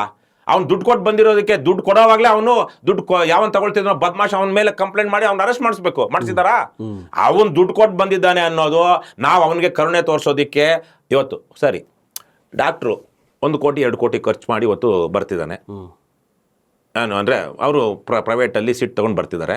ಇನ್ನು ನೀವು ಹಾಸ್ಪಿಟ್ಲ್ಗೆ ಹೋದಾಗ ಅವನು ನಿಮ್ಮ ಹತ್ರ ಸುಲಿಗೆ ಮಾಡಿ ನಿಮಗೆ ತಲೆನೋವು ಬದಲು ಹೊಟ್ಟೆ ನೋವು ಇಂಜೆಕ್ಷನ್ ಕೊಟ್ಟರೆ, ಅವನು 1 ಕೋಟಿ ಡೊನೇಷನ್ ಕೊಟ್ಟಿದ್ದಾನೆ ಮಾರಾಯ, ಹಾಗಾಗಿ ಅವ್ನು ನಾವು ಕ್ಷಮಿಸ್ಬಿಡ್ಬೇಕು ಅಂತೀರಾ?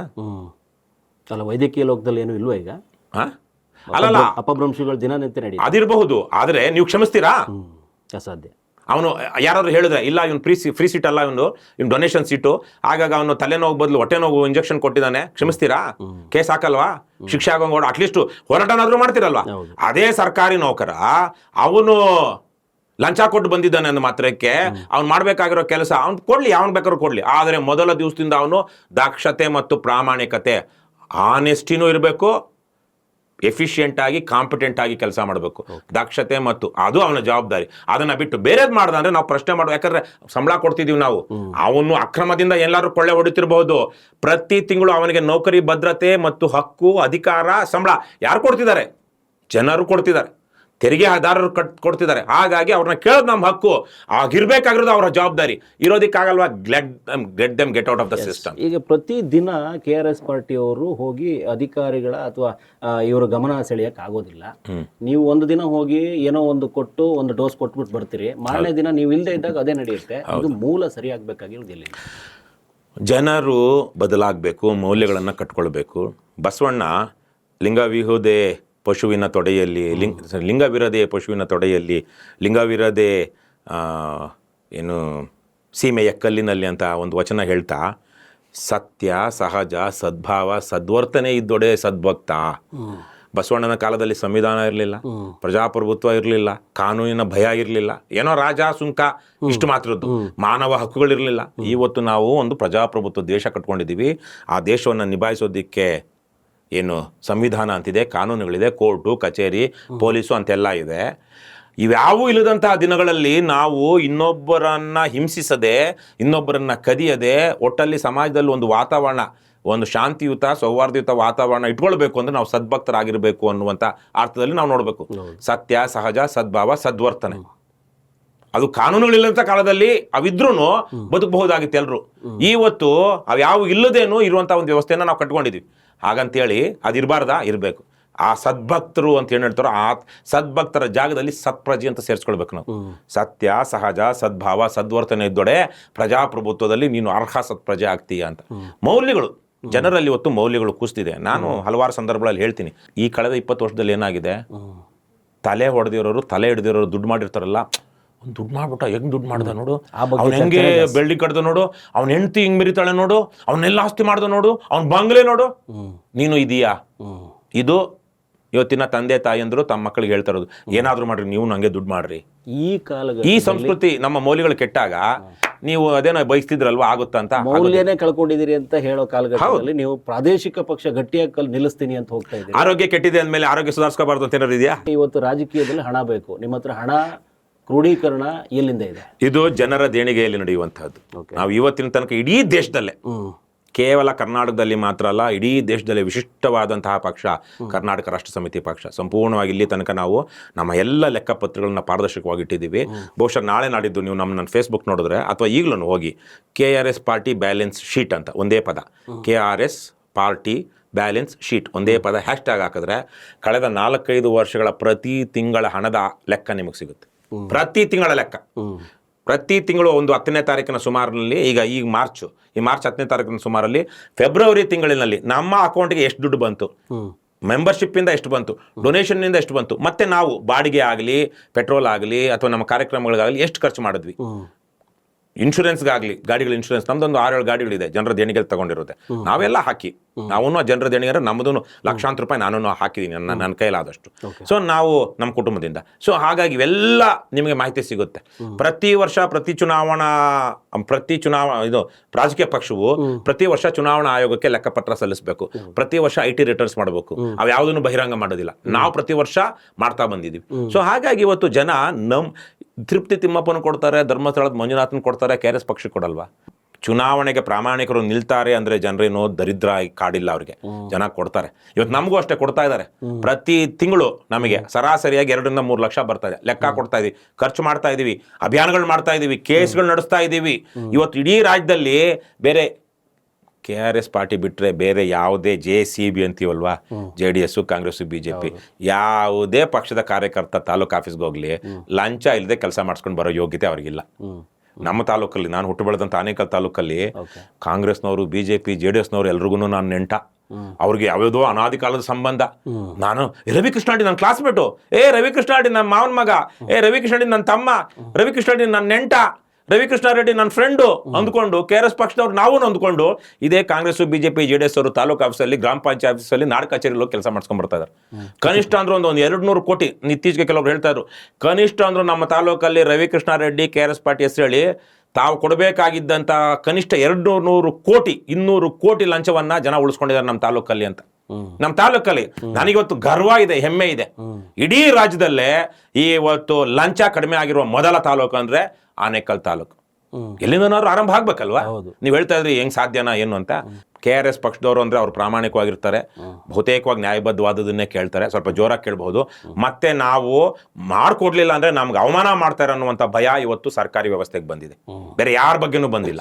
ಹಾಗಾಗಿ ನಮ್ಮ ಕಣ್ಮುಂದೆ ಆಗ್ತಾ ಇದೆ. ನಾವು ನಮ್ಮವ್ರಿಗೆ ಹೇಳಿದ್ವಿ, ಯಾವುದೇ ಕಾರಣಕ್ಕೂ ಸಾರ್ವಜನಿಕ ಸ್ಥಳಗಳಲ್ಲಿ ನೀವು ಅವಾಚ್ಯ ಶಬ್ದಗಳನ್ನು ಬಳಸಬೇಡಿ. ಯಾವುದೇ ಕಾರಣಕ್ಕೂ ಸರ್ಕಾರಿ ಅಧಿಕಾರಿ ಮೇಲೆ, ಪೊಲೀಸರೇ ಆಗಲಿ ಸರ್ಕಾರಿ ಅಧಿಕಾರಿಗಳಾಗಲಿ, ಅವ್ರು ನಿಮ್ಮ ಮೇಲೆ ಹಲ್ಲೆ ಮಾಡಲಿ, ಕೊಂದಾಕೋದಿಕ್ಕಂತೂ ಆಗಲ್ಲ. ನೀವಂತೂ ವಿಡಿಯೋ ಮಾಡ್ತಿರ್ತೀರಾ. ಮೊದಲು ಆರೋಪ ಬಂದಿತ್ತ? ಯಾವತ್ತೂ ಬಂದಿಲ್ಲ. ನಾನು ಮೊದಲಿಂದನೂ ನಮ್ಮ ಇದೇ ಕಟ್ಟಲೆ. ನಾನು ಯಾಕಂದ್ರೆ ಇದನ್ನ KRS ಪಕ್ಷ ಶುರು ಮಾಡೋದಕ್ಕೆ ಮೊದಲೇ ಶುರು ಮಾಡಿದ್ದು ಅಭಿಯಾನ. ಇನ್ಫ್ಯಾಕ್ಟ್ 2015 ಅಕ್ಟೋಬರ್ನಲ್ಲಿ ದೊರೆಸ್ವಾಮಿ ಅವರನ್ನ ಮತ್ತೆ ಸಂತೋಷ್ ಹೆಗಡೆ ಅವ್ರನ್ನ ಇಟ್ಕೊಂಡು ಆಮ್ ಆದ್ಮಿ ಪಕ್ಷದಿಂದ ಶುರು ಮಾಡಿದ್ದು ಲಂಚ ಮುಕ್ತ ಕರ್ನಾಟಕ ಅಭಿಯಾನ ಅನ್ನುವಂಥದ್ದು. ನಾನು ಮಾತ್ರ ಮಾಡ್ತಾ ಇದ್ದೆ, ಅಲ್ಲಿ ಬೇರೆ ಯಾರು ಅಷ್ಟೆಲ್ಲ ಪದಾಧಿಕಾರಿಗಳು ಮಾಡ್ತಾ ಇರಲಿಲ್ಲ. ಹಾಗಾಗಿ ಇವ್ರು ಮುಂದುವರ್ಸಲ್ಲ ಅಂತ ಹೇಳಿ ನಾನು ಅದೇ ಹೆಸರು ಇಟ್ಕೊಂಡು ಒಂದು ವೇದಿಕೆ ಶುರು ಮಾಡಿದ್ದು. ನಾವು ಅದನ್ನೇ ಮುಂದುವರ್ಸ್ತಾ ಬಂದ್ವಿ. ಇವತ್ತು ಅದು ನಮ್ಮ ಟ್ರಂಪ್ ಕಾರ್ಡ್ ಯಾವುದು, ಲಂಚ ಮುಕ್ತ ಕರ್ನಾಟಕ ಸೋಷಿಯಲ್ ಆಡಿಟ್ ಮಾಡೋದು ಸರ್ಕಾರಿ ಕಚೇರಿಗಳಿಗೆ ಹೋಗಿ. ಆವತ್ತಿಂದಾನು ನಮ್ಮ ಮೇಲೆ ಯಾಕೆ ಕೇಸ್ಗಳು ಬರಲಿಲ್ಲ? ಯಾಕೆಂದ್ರೆ ನಾನು ನೇರವಾಗಿ ಮಾತಾಡ್ತೀನಿ, ಜೋರಾಗಿ ಮಾತಾಡ್ತೀನಿ. ಯಾಕಂದ್ರೆ ನಾವು ಹೇಳುವಂಥ ವಿಚಾರ, ಅವ್ರು ಕಳ್ಳರು ಬಹಳ ಸಲ ಸುಳ್ಳು ಇರ್ತಾರೆ, ನಮ್ಮ ದಾರಿ ತಪ್ಪಿಸುವಂತ ಮಾತಾಡ್ತಾರೆ. ಹಾಗಾಗಿ ನಾನು ಬೇರೆ ಹೇಳಿದ್ರಲ್ವಾ, ಪಾಪ ಅಧಿಕಾರಿಗಳು ಲಂಚ ಕೊಟ್ಟು ಬಂದಿರ್ತಾರೆ, ಪಾಪ ಅವ್ರಿಗೆ ವಸೂಲಿ, ನನ್ನ ವಿಚಾರ ಅಲ್ವೇ ಅಲ್ಲ ಅದು. That is your problem, that's not my problem. ಹಾಗಾಗಿ ನಾವು ಅಷ್ಟೇ, ನನಗೆ ಸಂಬಂಧಪಟ್ಟಿದ್ದು ಅಷ್ಟೇ ಮಾತಾಡು. ನೀನು ದುಡ್ಡು ಕೊಟ್ಟು ಬಂದಿದ್ಯೋ, ತಲೆ ಹಿಡಿದು ಬಂದಿದ್ಯೋ, I don't give a damn. ನಮ್ಮ ವಿಚಾರ ಹೇಳು, ನೀನು ಯಾಕೆ ಲಂಚ ತಗೊಂಡೆ, ಪಾಪ ಕೆಲಸ ಮಾಡ್ಕೊಟ್ಟಿಲ್ಲ, ಕರ್ತವ್ಯ ಲೋಪ ಮತ್ತು ಭ್ರಷ್ಟಾಚಾರ, ನೇರವಾಗಿ ಕೇಳ್ತಾ ಇದ್ವಿ. ಆವತ್ತಿಂದನೂ ಇಷ್ಟೇ ನೇರವಾಗಿ ಹೇಳ್ತಿದ್ವಿ ಹೊರತು ನಾನು ಹಳ್ಳಿಗಾಡಿನಿಂದ ಬಂದಂತನು, ನನ್ನ ಶಬ್ದಕೋಶ ತುಂಬಾ ದೊಡ್ಡದಾಗಿದೆ. ಅವಾಚ್ಯ ಶಬ್ದಗಳು, ಈ ಲೈಂಗಿಕ ಸಂಜ್ಞೆಗಳನ್ನ ಬಳಸುವಂತ ಅವಾಚ್ಯ ಶಬ್ದಗಳ ಭಂಡಾರ ತುಂಬಾ ದೊಡ್ಡದಿದೆ.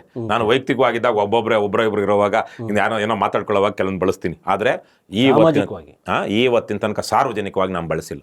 ಪೊಲೀಸದ್ದು ಒಂದು ಕತೆ ಇದೆ, ನಿಮಗೆ ಗೊತ್ತಿದೆ, ನೀವು ಮಾಧ್ಯಮದಲ್ಲಿ ಇರೋದ್ರಿಂದ. ಏನು ಆಗುತ್ತೆ, ಯಾವುದೋ ಒಂದು ಗಲಭೆ ಆದಾಗ ಯಾರೋ ಒಂದು ನಮ್ಮ ಪಕ್ಷದ ಕಾರ್ಯಕರ್ತರನ್ನೇ ಪೊಲೀಸರು ಹೊಡಿತಾ ಇದ್ದಾರೆ ಅಂತ ಇಟ್ಕೊಳ್ಳೋಣ. ಹೌದು. ಅವರು ಬಡದ್ರು ಕೊನೆಗೆ ಯಾವನಿಗೋ ಪಾಪ ಗೊತ್ತಾಗದೇನೋ ನೋವಿನಲ್ಲೋ ಇನ್ನೊಂದ್ರಲ್ಲೋ ಪೊಲೀಸರದ್ದು ಲಾಠಿ ಇಟ್ಟು ಹೇಳ್ಕೊಂಡ್ಬಿಟ್ಟ. ಅದೇ ಹೈಲೈಟ್ ಆಗ್ಬಿಡುತ್ತೆ. ಪೊಲೀಸರಿಂದ ಲಾಠಿ ಕಿತ್ತುಕೊಂಡ KRS ಪಕ್ಷದ ಕಾರ್ಯಕರ್ತ, ಪೊಲೀಸರಿಂದ ಲಾಠಿ ಚಾರ್ಜ್. ಮೊದಲು ಲಾಠಿ ಚಾರ್ಜ್ ಶುರುವಾಗಿದ್ದು ಎಲ್ಲಿಂದ? ಪೊಲೀಸರಿಂದ, ಯಾವ್ದಾದ್ರು ಕಾರಣಕ್ಕಿರ್ಲಿ. ಆದ್ರೆ ಎಲ್ಲಿಂದ ಶುರುವಾಯಿತು ಅಂತ ಮಾಧ್ಯಮದಲ್ಲಿ ವರದಿ ಆಗುತ್ತೆ, ಪೊಲೀಸರಿಂದ ಲಾಠಿ ಕಿತ್ತುಕೊಂಡ KRS ಪಕ್ಷದ ಕಾರ್ಯಕರ್ತ, ಹಾಗಾಗಿ ಲಾಠಿ ಚಾರ್ಜ್ ಅಂತ. ಸೊ ಹಾಗಾಗಿ ಅವರು ನಿಮ್ಮನ್ನು ಪ್ರಾಣ ತೆಗೆಯೋದಕ್ಕಂತೂ ಆಗೋದಿಲ್ಲ. ಯಾವ ಕಾರಣಕ್ಕೂ ನೀವು ಪೊಲೀಸರ ಮೇಲೆ ಹಲ್ಲೆ ಅಥವಾ ದೌರ್ಜನ್ಯ ಅಥವಾ ಅಧಿಕಾರಿಗಳ ಮೇಲೆ ದೈಹಿಕವಾಗಿ ಯಾವುದೇ ಕಾರಣಕ್ಕೂ ಹಲ್ಲೆ ಮಾಡಕ್ ಹೋಗ್ಬೇಡಿ. ಹೇಳ್ತೀನಿ, ಪ್ರೈವೇಟ್ ಖಾಸಗಿ ವ್ಯಕ್ತಿಗಳಿದಾರ, ಅವ್ರು ನಿಮ್ಮನ್ನು ಕೊಲ್ಲೋಂಥ ರೀತಿಲಿದಾರ, ಆತ್ಮರಕ್ಷಣೆಗಾಗಿ ಅವ್ರನ್ನ ಕೊಂದ್ರೂ ಪರವಾಗಿಲ್ಲ. ಆತ್ಮರಕ್ಷಣೆ ಕಾನೂನಿನಲ್ಲಿ ಅಪರಾಧ ಅಲ್ಲ, ಮತ್ತೆ ಒಬ್ಬ ಜೀವಿಯಾಗಿ ನಮ್ಮ ಹಕ್ಕದು. ಅದು ಅನಿಮಲ್ ಇನ್ಸ್ಟಿಂಕ್ಟ್, ಮನುಷ್ಯರಲ್ಲಿ ಸಹಜವಾಗಿರುವಂತಹ ನಮ್ಮ ಇನ್ಸ್ಟಿಂಕ್ಟ್, ಅದು ಮೂಲ. ಇದು ಯಾರು ಭಾವೋದ್ವೇಗ ಅಲ್ಲ, ಅದೊಂದು ರಕ್ಷಣಾತ್ಮಕ ವಿಚಾರ. ಯಾವ್ದಾದ್ರು ಒಂದು ಪ್ರಾಣಿ ನಮ್ಮನ್ನು ಕೊಲ್ಲೋದಿಕ್ ಬಂದಾಗ ನಾವು ಅಟ್ಯಾಕ್ ಮಾಡೋದು ಬಿಡ್ತೀವ, ಫೈಟ್ ಆರ್ ಫ್ಲೈಟ್ ಅಂತ ಎರಡು ವಿಚಾರ ಇದೆ. ಇಲ್ಲ ತಪ್ಪಿಸ್ಕೊಂಡು ಹೋಗೋದಿಕ್ ಓಡ್ತೀವಿ, ಇಲ್ಲ ತಪ್ಪಿಸ್ಕೊಂಡು ಹೋಗೋದಿಕ್ ಆಗಲ್ಲ ಅಂದ್ರೆ ಫೈಟ್ ಮಾಡ್ತೀವಿ. Fight or flight. KRS party ಓಡೋದಿಲ್ಲ, ನಾವು ಫೈಟ್ ಅಂದ್ರೆ ಪ್ರೈವೇಟ್ ಖಾಸಗಿ ಅವ್ರು ಬಂದಾಗ. ಆದ್ರೆ ಅಧಿಕಾರಿಗಳು ಬಂದಾಗ ನಾವು ಯಾವಾಗಲೂ ಓಡೋದಿಲ್ಲ, ಏಟ್ ತಿಂತೀವಿ. ಯಾಕಂದ್ರೆ ಅಧಿಕಾರಿಗಳು ನಮ್ಮನ್ನು ಕೊಲ್ಲೋದಿಲ್ಲ, ಪೊಲೀಸ್ ಅಧಿಕಾರಿಗಳಾಗ್ಲಿ ಇನ್ನೊಬ್ಬರಾಗ್ಲಿ ಕೊಲ್ಲೋದಿಕ್ ಆಗೋದಿಲ್ಲ, ಯಾಕಂದ್ರೆ ಎಲ್ಲ ನೋಡ್ತಿರ್ತಾರೆ, ಅವ್ರು ಜೈಲ್ಗೆ ಹೋಗ್ತಾರೆ. ಆದ್ರೆ ಖಾಸಗಿ ವ್ಯಕ್ತಿಗಳು ಗೂಂಡಾಗಳು ಏನ್ ಬೇಕಾದ್ರೂ ಮಾಡ್ಬೋದಲ್ವಾ, ತಪ್ಪಿಸ್ಕೊಂಡು ಹೋಗ್ಬೋದಲ್ವಾ. ಹಾಗಾಗಿ ಅಂತ ಸಮಯದಲ್ಲಿ ಆತ್ಮರಕ್ಷಣೆ ಮಾಡ್ಕೊಳ್ಳಿ. ಅದಕ್ಕೆ ಬೇಕಾದ್ರೆ ಹೊಡಿಯೋಬೇಕಂದ್ರೆ ಹೊಡೀರಿ, ಅವ್ರು ನಿಮ್ಮನ್ನು ಹೊಡೆದಾಗ, ಅವ್ರು ನಿಮ್ಮನ್ನು ಹೊಡಿದೇ ಇರೋಂಗೆ ಹೊಡೀರಿ ಬೇಕಾದ್ರೆ, ಆದ್ರೆ ಅಧಿಕಾರಿಗಳನ್ನ ಯಾವತ್ತು ಮಾಡ್ಬಾರ್ದು ಅಂತ. ಸೊ ಈ ತರದಲ್ಲಿ ಒಂದು ಸೈನ್ಯ ಕಟ್ಟಿದೀವಿ. ಈ ಸೈನ್ಯ ಇದು ಬೇರೆ ಪಕ್ಷಗಳ ರೀತಿಲಲ್ಲ. ಚುನಾವಣಾ ಅಕ್ರಮಗಳು ನೀವು ಹೇಳ್ತಿದ್ರಲ್ವಾ, ಅಲ್ಲಿ ಮೂಲಕ ಅಲ್ಲಿ ಬಂದಾಗ ಅವರೆಲ್ಲ ಮಾಡ್ತಿದ್ರೆ ನೀವ್ ಹೆಂಗೆ ಅಂದ್ರೆ, ನಾವು ಹಣ ಹಂಚೋದಿಲ್ಲ, ಹೆಂಡ ಕೊಡ್ಸೋದಿಲ್ಲ. ಇವತ್ತಿನ ರಾಜಕಾರಣ ನೀವು ಆಗ್ಲೇ ಹೇಳ್ದಂಗೆ ಇವರೆಲ್ಲ ಹಣ ತಂದು ಗಂಡಸರಿಗೆ ಲಿಕ್ಕರು, ಹೆಂಗಸರಿಗೆ ಕುಕ್ಕರು, ಎರಡೂ ಬೆಳೆದಿರೋರಿಗೆ ನಿಕ್ಕರ್ ಹಂಚುವಂತ ಸಂದರ್ಭದಲ್ಲಿ ನೀವ್ ಹೆಂಗ್ ರಾಜಕಾರಣ ಮಾಡ್ತೀರ ಅಂತ ಕೇಳಿದ್ರಲ್ವಾ.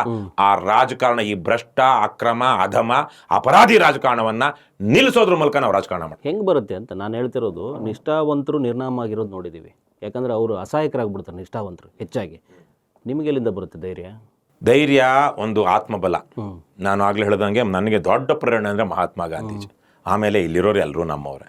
ಇಲ್ಲಿನ ಪೊಲೀಸರು ನಮ್ಮ ಅಣ್ತಮ್ಮ, ಜೈಲರು ನಮ್ಮ ಅಣ್ತಮ್ಮ, ಜಡ್ಜ್ಗಳು ನಮ್ಮ ಅಣ್ತಮ್ಮಂದ್ರು, ರಾಜಕಾರಣಿಗಳು ನಮ್ಮ ಅಣ್ತಮ್ಮಂದ್ರು.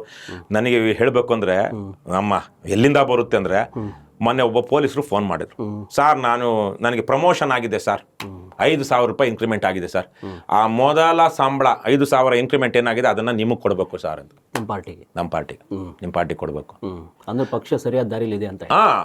ಅವರು ಅದಕ್ಕೆ ನಾನು ಹೇಳಿದೆ, ನೀವು ಪೊಲೀಸು ಸರ್ಕಾರಿ ಅಧಿಕಾರಿ ಕೊಡೋಕ್ಕಾಗೋದಿಲ್ಲ, ನಿಮಗೂ ಗೊತ್ತಿದೆ, ಗೊತ್ತು ಸರ್, ನಿಮ್ಮ ಮನೆಯವರಿಂದ ಯಾರ ಕೈಲಿ ಕೊಡಿಸ್ಬಹುದು ಅಂದೆ. ತಕ್ಷಣ ಕಳಿಸಿ, ನಾನು ಮಾತು ಮುಗಿಸಿಲ್ಲ 1 ನಿಮಿಷದಲ್ಲಿ ನನಗೆ ಸ್ಕ್ರೀನ್ ಶಾಟ್ ಕಳಿಸು ಬಂತು. ಅಂದ್ರೆ ನಾವು ಮಾಡ್ತೀವಿ ಪೊಲೀಸರು ವಿರುದ್ಧನೇ ಅಂತ ಹೇಳ್ತಿರೋಂಥ ಸಂದರ್ಭದಲ್ಲಿ ಪೊಲೀಸರು ಇಂಥವು. ಮೊನ್ನೆ ಇನ್ನೊಬ್ರು ಯಾರೋ ಪೊಲೀಸರು ಮನೆ ಕರೆದು ಸತ್ಕಾರ ಮಾಡಿ ಅವ್ರ ಗೃಹ ಪ್ರವೇಶಕ್ಕೆಲ್ಲ ಕರೆದಿದ್ರು. ರಾಜ್ಯಾದ್ಯಂತ 100 ಜನ ಈ ತರ ನನ್ನ ಬಗ್ಗೆ ತಿರುಗಿ ಬೀಳ್ತಾರೆ ಅಂತ ಬಂದಿರ್ಬೋದು. ಅವ್ರಿಗೆ ನಮ್ಮ ಪರಿಚಯನೇ ಇಲ್ಲವೇ ಇಲ್ಲ.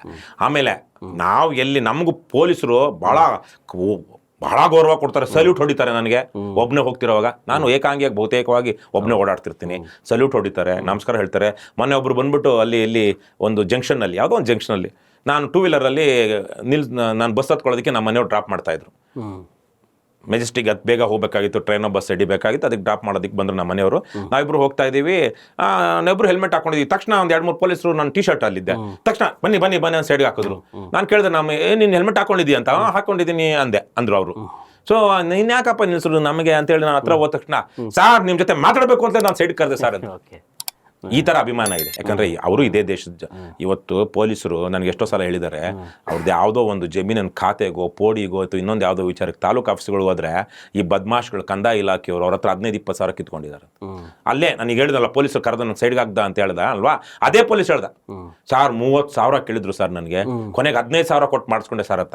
ನೀನು ಪೊಲೀಸ್ ಅಂತ ಹೇಳಿದಕ್ಕೆ 15,000 ಬಂದಿದ್ದಾರೆ, KRS ಪಾರ್ಟಿ ಅಂತ ಹೇಳಿದ್ರೆ ನಿಮ್ಗೆ 1 ಪೈಸಾ ಇಲ್ದಿರ ಮಾಡಿಸ್ಕೊಡ್ತಿದ್ರು ಅಂತ ಹೇಳಿದೆ ನಾನು. ಮಾಡಿಸ್ಕೊಡ್ತಿದ್ದಾರೆ. ಯಾಕಂದ್ರೆ ಅವ್ರಿಗೆ KRS ಪಾರ್ಟಿ ಅಂತ ಹೇಳ್ಕೊಂಡು ಹೋಗೋರು 100ಕ್ಕೆ 2, 3, 4, 5 ಜನ, ಇನ್ನು 95% ಜನ ಹತ್ರ ಸುಲಿಗೆ ಮಾಡ್ಬೋದಲ್ವಾ. ಅದಕ್ಕೆ ಯಾಕೆ ಇವ್ರ ಹತ್ರ ಕಿರಿಕಿಟ್ಕೊಳ್ಬೇಕು? KRS ಪಾರ್ಟಿ ಅವ್ರು ಬಂದು ಆಫೀಸ್ಗೆ ಹೋಗೋ ತನಕ ಚಡಪಡಿಸ್ತಾ ಇರ್ತಾರೆ ಅಧಿಕಾರಿಗಳು, ಯಾವಾಗ ಹೋಗ್ತಾರಪ್ಪ ಅಂತ. ನಾನು ಕೇಳ್ತಿರೋದು ಇದೇ ಕೆಲಸವನ್ನ ರಾಜ್ಯದ ಜನ ಎಲ್ಲರೂ ಮಾಡಬೇಕು.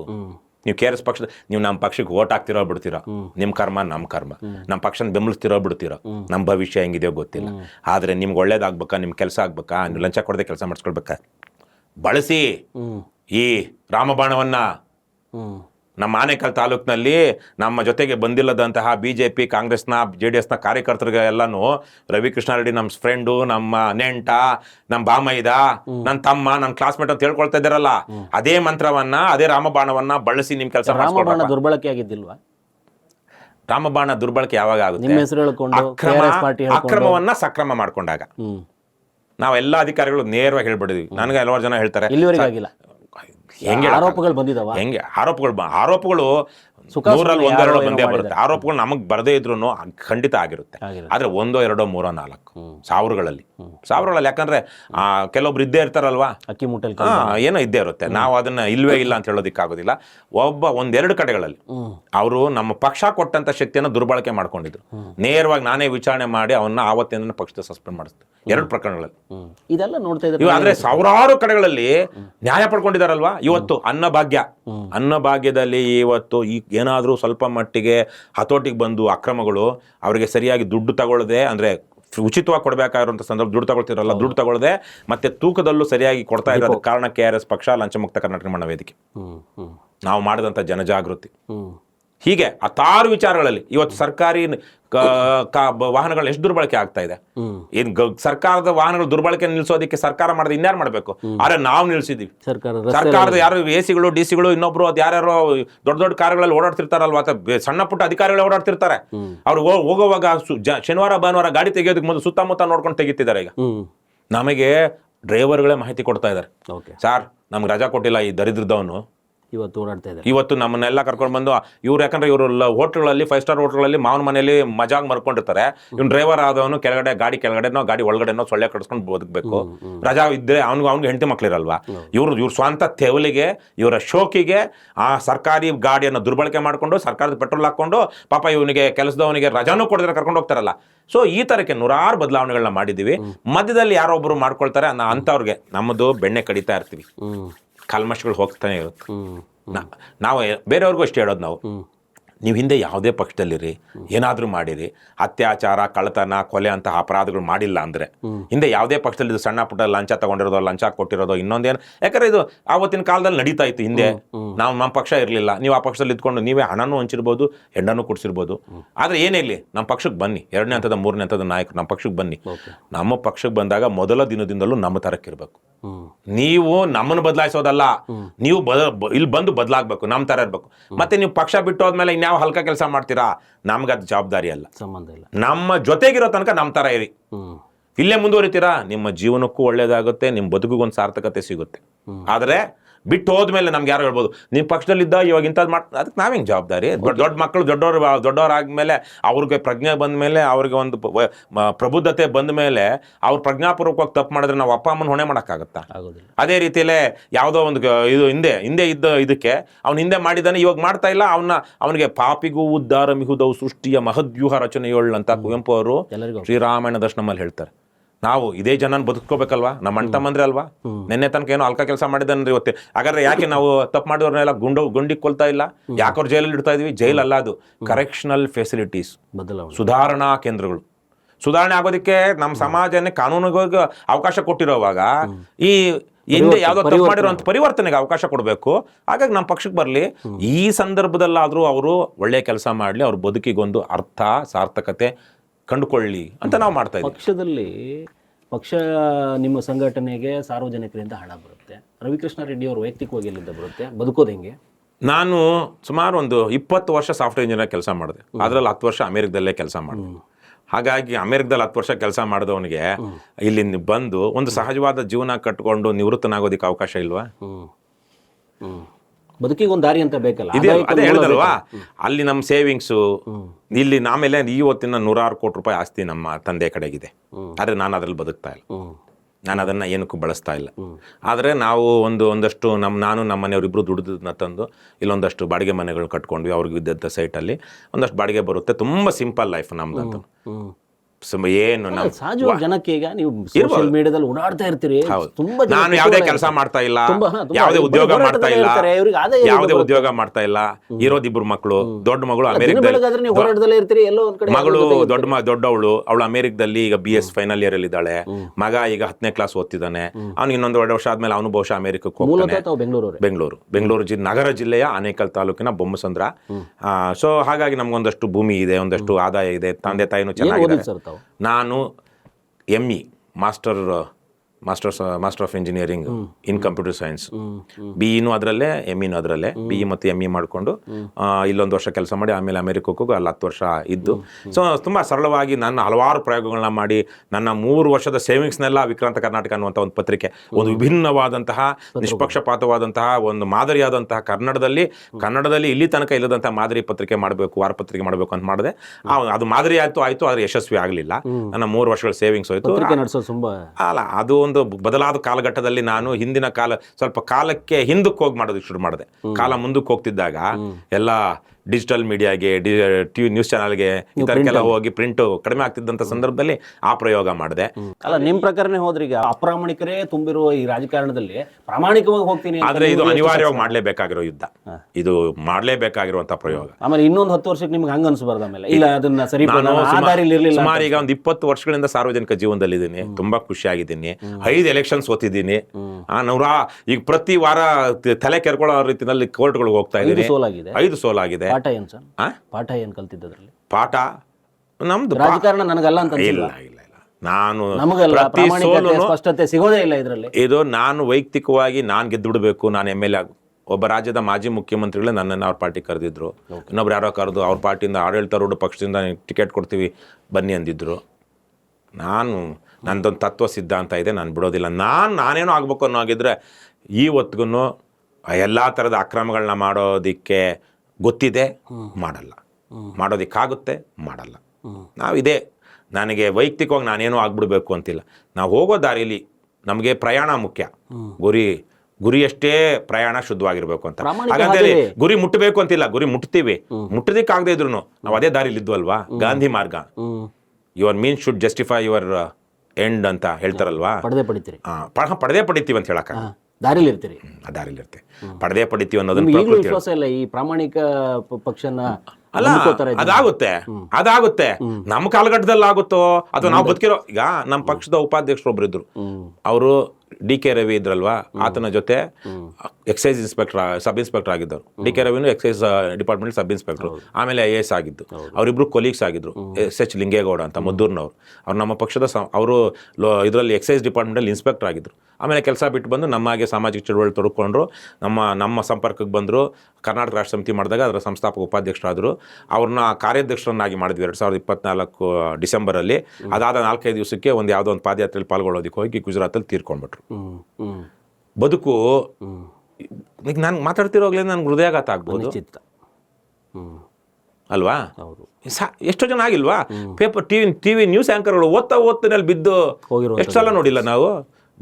ಬದುಕು ನಮ್ಮ ಪ್ರಾಣ ಅನ್ನುವಂಥದ್ದು ಅದಕ್ಕೆ ಇಷ್ಟೇ ಆಯಸ್ಸು ಅಂತ ಹೇಳ್ದವ್ರಿಲ್ಲ. ಪ್ರಾಣ ಪಕ್ಷಿ ಹಾರೋಯ್ತು, ಆಗುತ್ತೆ. ಹಾಗಾಗಿ ನನಗಿನ್ನೂ ದೀರ್ಘಕಾಲ ಇದೆ ನಾನು ಭಾವಿಸಿದ್ದೀನಿ. ಆದರೆ ಒಂದು ವಿಚಾರ, ಆದ ವಿಚಾರಕ್ಕೆ ನನ್ಗೆ ಇವತ್ತು ಸಾವು ಬಂದ್ರು ನಾನು ತುಂಬಾ ಸಂತೋಷವಾಗಿದ್ದೀನಿ. ನಾನು ಇಲ್ಲಿ ತನಕದ ನನಗಿದ್ದಂಥ ಇತಿಮಿತಿಗಳಲ್ಲಿ ನಾನು ನನ್ನ ಶಕ್ತಿ ಮೀರಿ ಬಡ್ದಾಡಿದ್ದೀನಿ, ಶಕ್ತಿ ಮೀರಿ ಕೆಲಸ ಮಾಡಿದ್ದೀನಿ. ಹಾಗಾಗಿ ನನಗೊಂದು ತೃಪ್ತಿ ಇದೆ. ಫಲಿತಾಂಶ ಏನೇ ಇರಲಿ, ಜನರಿಗೆ ಅದು ನಮಗೆ ಚುನಾವಣೆಯಲ್ಲಿ ಗೆದ್ದಿಲ್ದೇ ಇರ್ಬೋದು, ಇನ್ನೊಂದಿಲ್ದೇ ಇರ್ಬೋದು. ಇವತ್ತಿಗೂ ರವಿಕೃಷ್ಣಾರೆಡ್ಡಿ ಇವತ್ತಿಗೆ ಒಂದು 5 ವರ್ಷದ ಹಿಂದಕ್ಕೆ ಹೋಲಿಸಿದ್ರೆ ಇವತ್ತಿಗೆ ರವಿಕೃಷ್ಣಾರೆಡ್ಡಿ ಲಕ್ಷಾಂತರ ಜನರಿಗೆ ಒಂದು ರೀತಿಯ ಪ್ರೇರಣೆ. ಸೋಲು ನಿಮ್ಗೆ ಅನ್ಸಿಲ್ವಾ? ಲಂಚ ಕೊಡದೆ ಜನ ನನ್ನನ್ನು ಆಯ್ಕೆ ಮಾಡಲ್ಲ ಅಂತ. ಅಲ್ಲ, ಇನ್ನೊಂದು ವಿಚಾರ ತಿಳ್ಕೊಳ್ಳಿ. ಲಂಚ ಕೊಡದೆ ಜನ ಓಟ್ ಹಾಕಲ್ಲ ಅನ್ನೋದಕ್ಕೆ ಬಹುತೇಕ ಜನರಿಗೆ ನಾವು ಮುಟ್ಕೊಂಡೇ ಇಲ್ಲ. ಅಥವಾ ಸ್ಟಾರ್ ವ್ಯಾಲ್ಯೂ ಕೊರುತ್ತೆ ಇಲ್ಲ. ಅದು ಸ್ಟಾರ್ ವ್ಯಾಲ್ಯೂಗ ಒಬ್ಬ ಚಿರಂಜೀವಿ ದೊಡ್ಡ ಸ್ಟಾರು ಈಗ ಎಲ್ಲಿದ್ದಾನೆ? ಇವತ್ತು ಸ್ಟಾರ್ ವ್ಯಾಲ್ಯೂ ಸಿನಿಮಾ ಸ್ಟಾರು ಆಗಲಿ, ಬೇರೆ ಪೊಲಿಟಿಕಲ್. ನಿಖಿಲ್ ಕುಮಾರಸ್ವಾಮಿ ಎಷ್ಟು ಸಲ ಗೆದ್ಸೋತಿರೋದು? 3 ಆಯ್ತಲ್ವಾ? ಏನು ಮಾಜಿ ಪ್ರಧಾನಿಯ ಮೊಮ್ಮಗ, ಮಾಜಿ ಮುಖ್ಯಮಂತ್ರಿಯ ಮಗ, ಮಾಜಿ ಮಂತ್ರಿ, ಏನು ಅವ್ರ ಕುಟುಂಬದಲ್ಲೇ ಎಲ್ಲರೂ ಪಾಪ ಈ ಮನುಷ್ಯನ ಬಿಟ್ಟು ಇನ್ನೆಲ್ಲರೂ ಆಗ್ಬಿಟ್ಟಿದ್ದಾರೆ. ಅವ್ರ ಅಪ್ಪನೂ MLA, ಅವ್ರ ಅಣ್ಣಪ್ಪನೂ MLA, ಅಮ್ಮನೂ MLA, ದೊಡ್ಡಮ್ಮನು ಜಿಲ್ಲಾ ಪಂಚಾಯತ್ ಮೆಂಬರು, ದೊಡ್ಡಪ್ಪ MLA, ತಾತ ಅಂತೂ MLA, MP, ರಾಜ್ಯಸಭಾ, ಲೋಕಸಭಾ ಎಲ್ಲ ಆಗ್ಬಿಟ್ಟಿದೆ. ಅದರಲ್ಲಿ ದೊಡ್ಡಪ್ಪನ ಮಗ MLA, ದೊಡ್ಡಪ್ಪನ ಮಗ MLC. ಈತ ಏನು ಏನ್ ಕಡಿಮೆ ಇತ್ತು ಹಂಗ್ ಸ್ಟಾರ್ ಪವರ್ ಅಂದ್ರಲ್ವಾ. ಹಾಗಾಗಿ ಸೋಲು ಅದು ಹಲವಾರು ಕಾರಣಗಳಿಂದಾಗ ಆಗುತ್ತೆ. ಹಾಗಾಗಿ ನಾವು ಮತದಾರರಿಗೆ ನಾವು ಮುಟ್ಕೊಂಡಿಲ್ಲ, ವಿಶ್ವಾಸ ಬಂದಿಲ್ಲ. ಏನ್ ಮಾಡ್ಬೇಕು ಅದಕ್ಕೆ? ನಾವು ಮಾಡ್ತಿರೋ ಕೆಲಸನೇ ಮಾಡಬೇಕು. ಈಗೇನು ಹಾದಿಲೇ ಇದ್ದೀರಿ? ಹಾದಿಲೇ ಇದ್ದೀವಿ. ಈಗ ರಾಜ್ಯಾದ್ಯಂತ ಚುನಾವಣಾ ಈಗ ಹೇಳಿದಲ್ವಾ, ನಮ್ಮ ಪಕ್ಷ ಜನರ ದೇಣಿಗೆಲ್ಲಿ ನಡೀತಿದೆ. ಪ್ರತಿ ರಾಜಕೀಯ ಪಕ್ಷವು ಜನರ ಮಾಲೀಕತ್ವದಲ್ಲಿರ್ಬೇಕು. ಅದನ್ನ ಸಾಬೀತು ಮಾಡ್ತಾ ಹೇಳ್ತಾ ಬಂದಿರೋದು ನಾವು. ಪ್ರಜಾಪ್ರಭುತ್ವದ ಪರಿವೇ ಇಲ್ಲದ ಅಜ್ಞಾನಿಗಳು, ನಿಮ್ಮ ಅಪ್ಪನ ಮನೆಯಿಂದ ದುಡ್ಡು ತಂದು ದುಡ್ಡು ತಂದು ಖರ್ಚು ಮಾಡು ರಾಜಕಾರಣದಲ್ಲಿ ಅಂತ ಹೇಳುವಂತವ್ರು ದೇಶದ್ರೋಹಿಗಳವರು.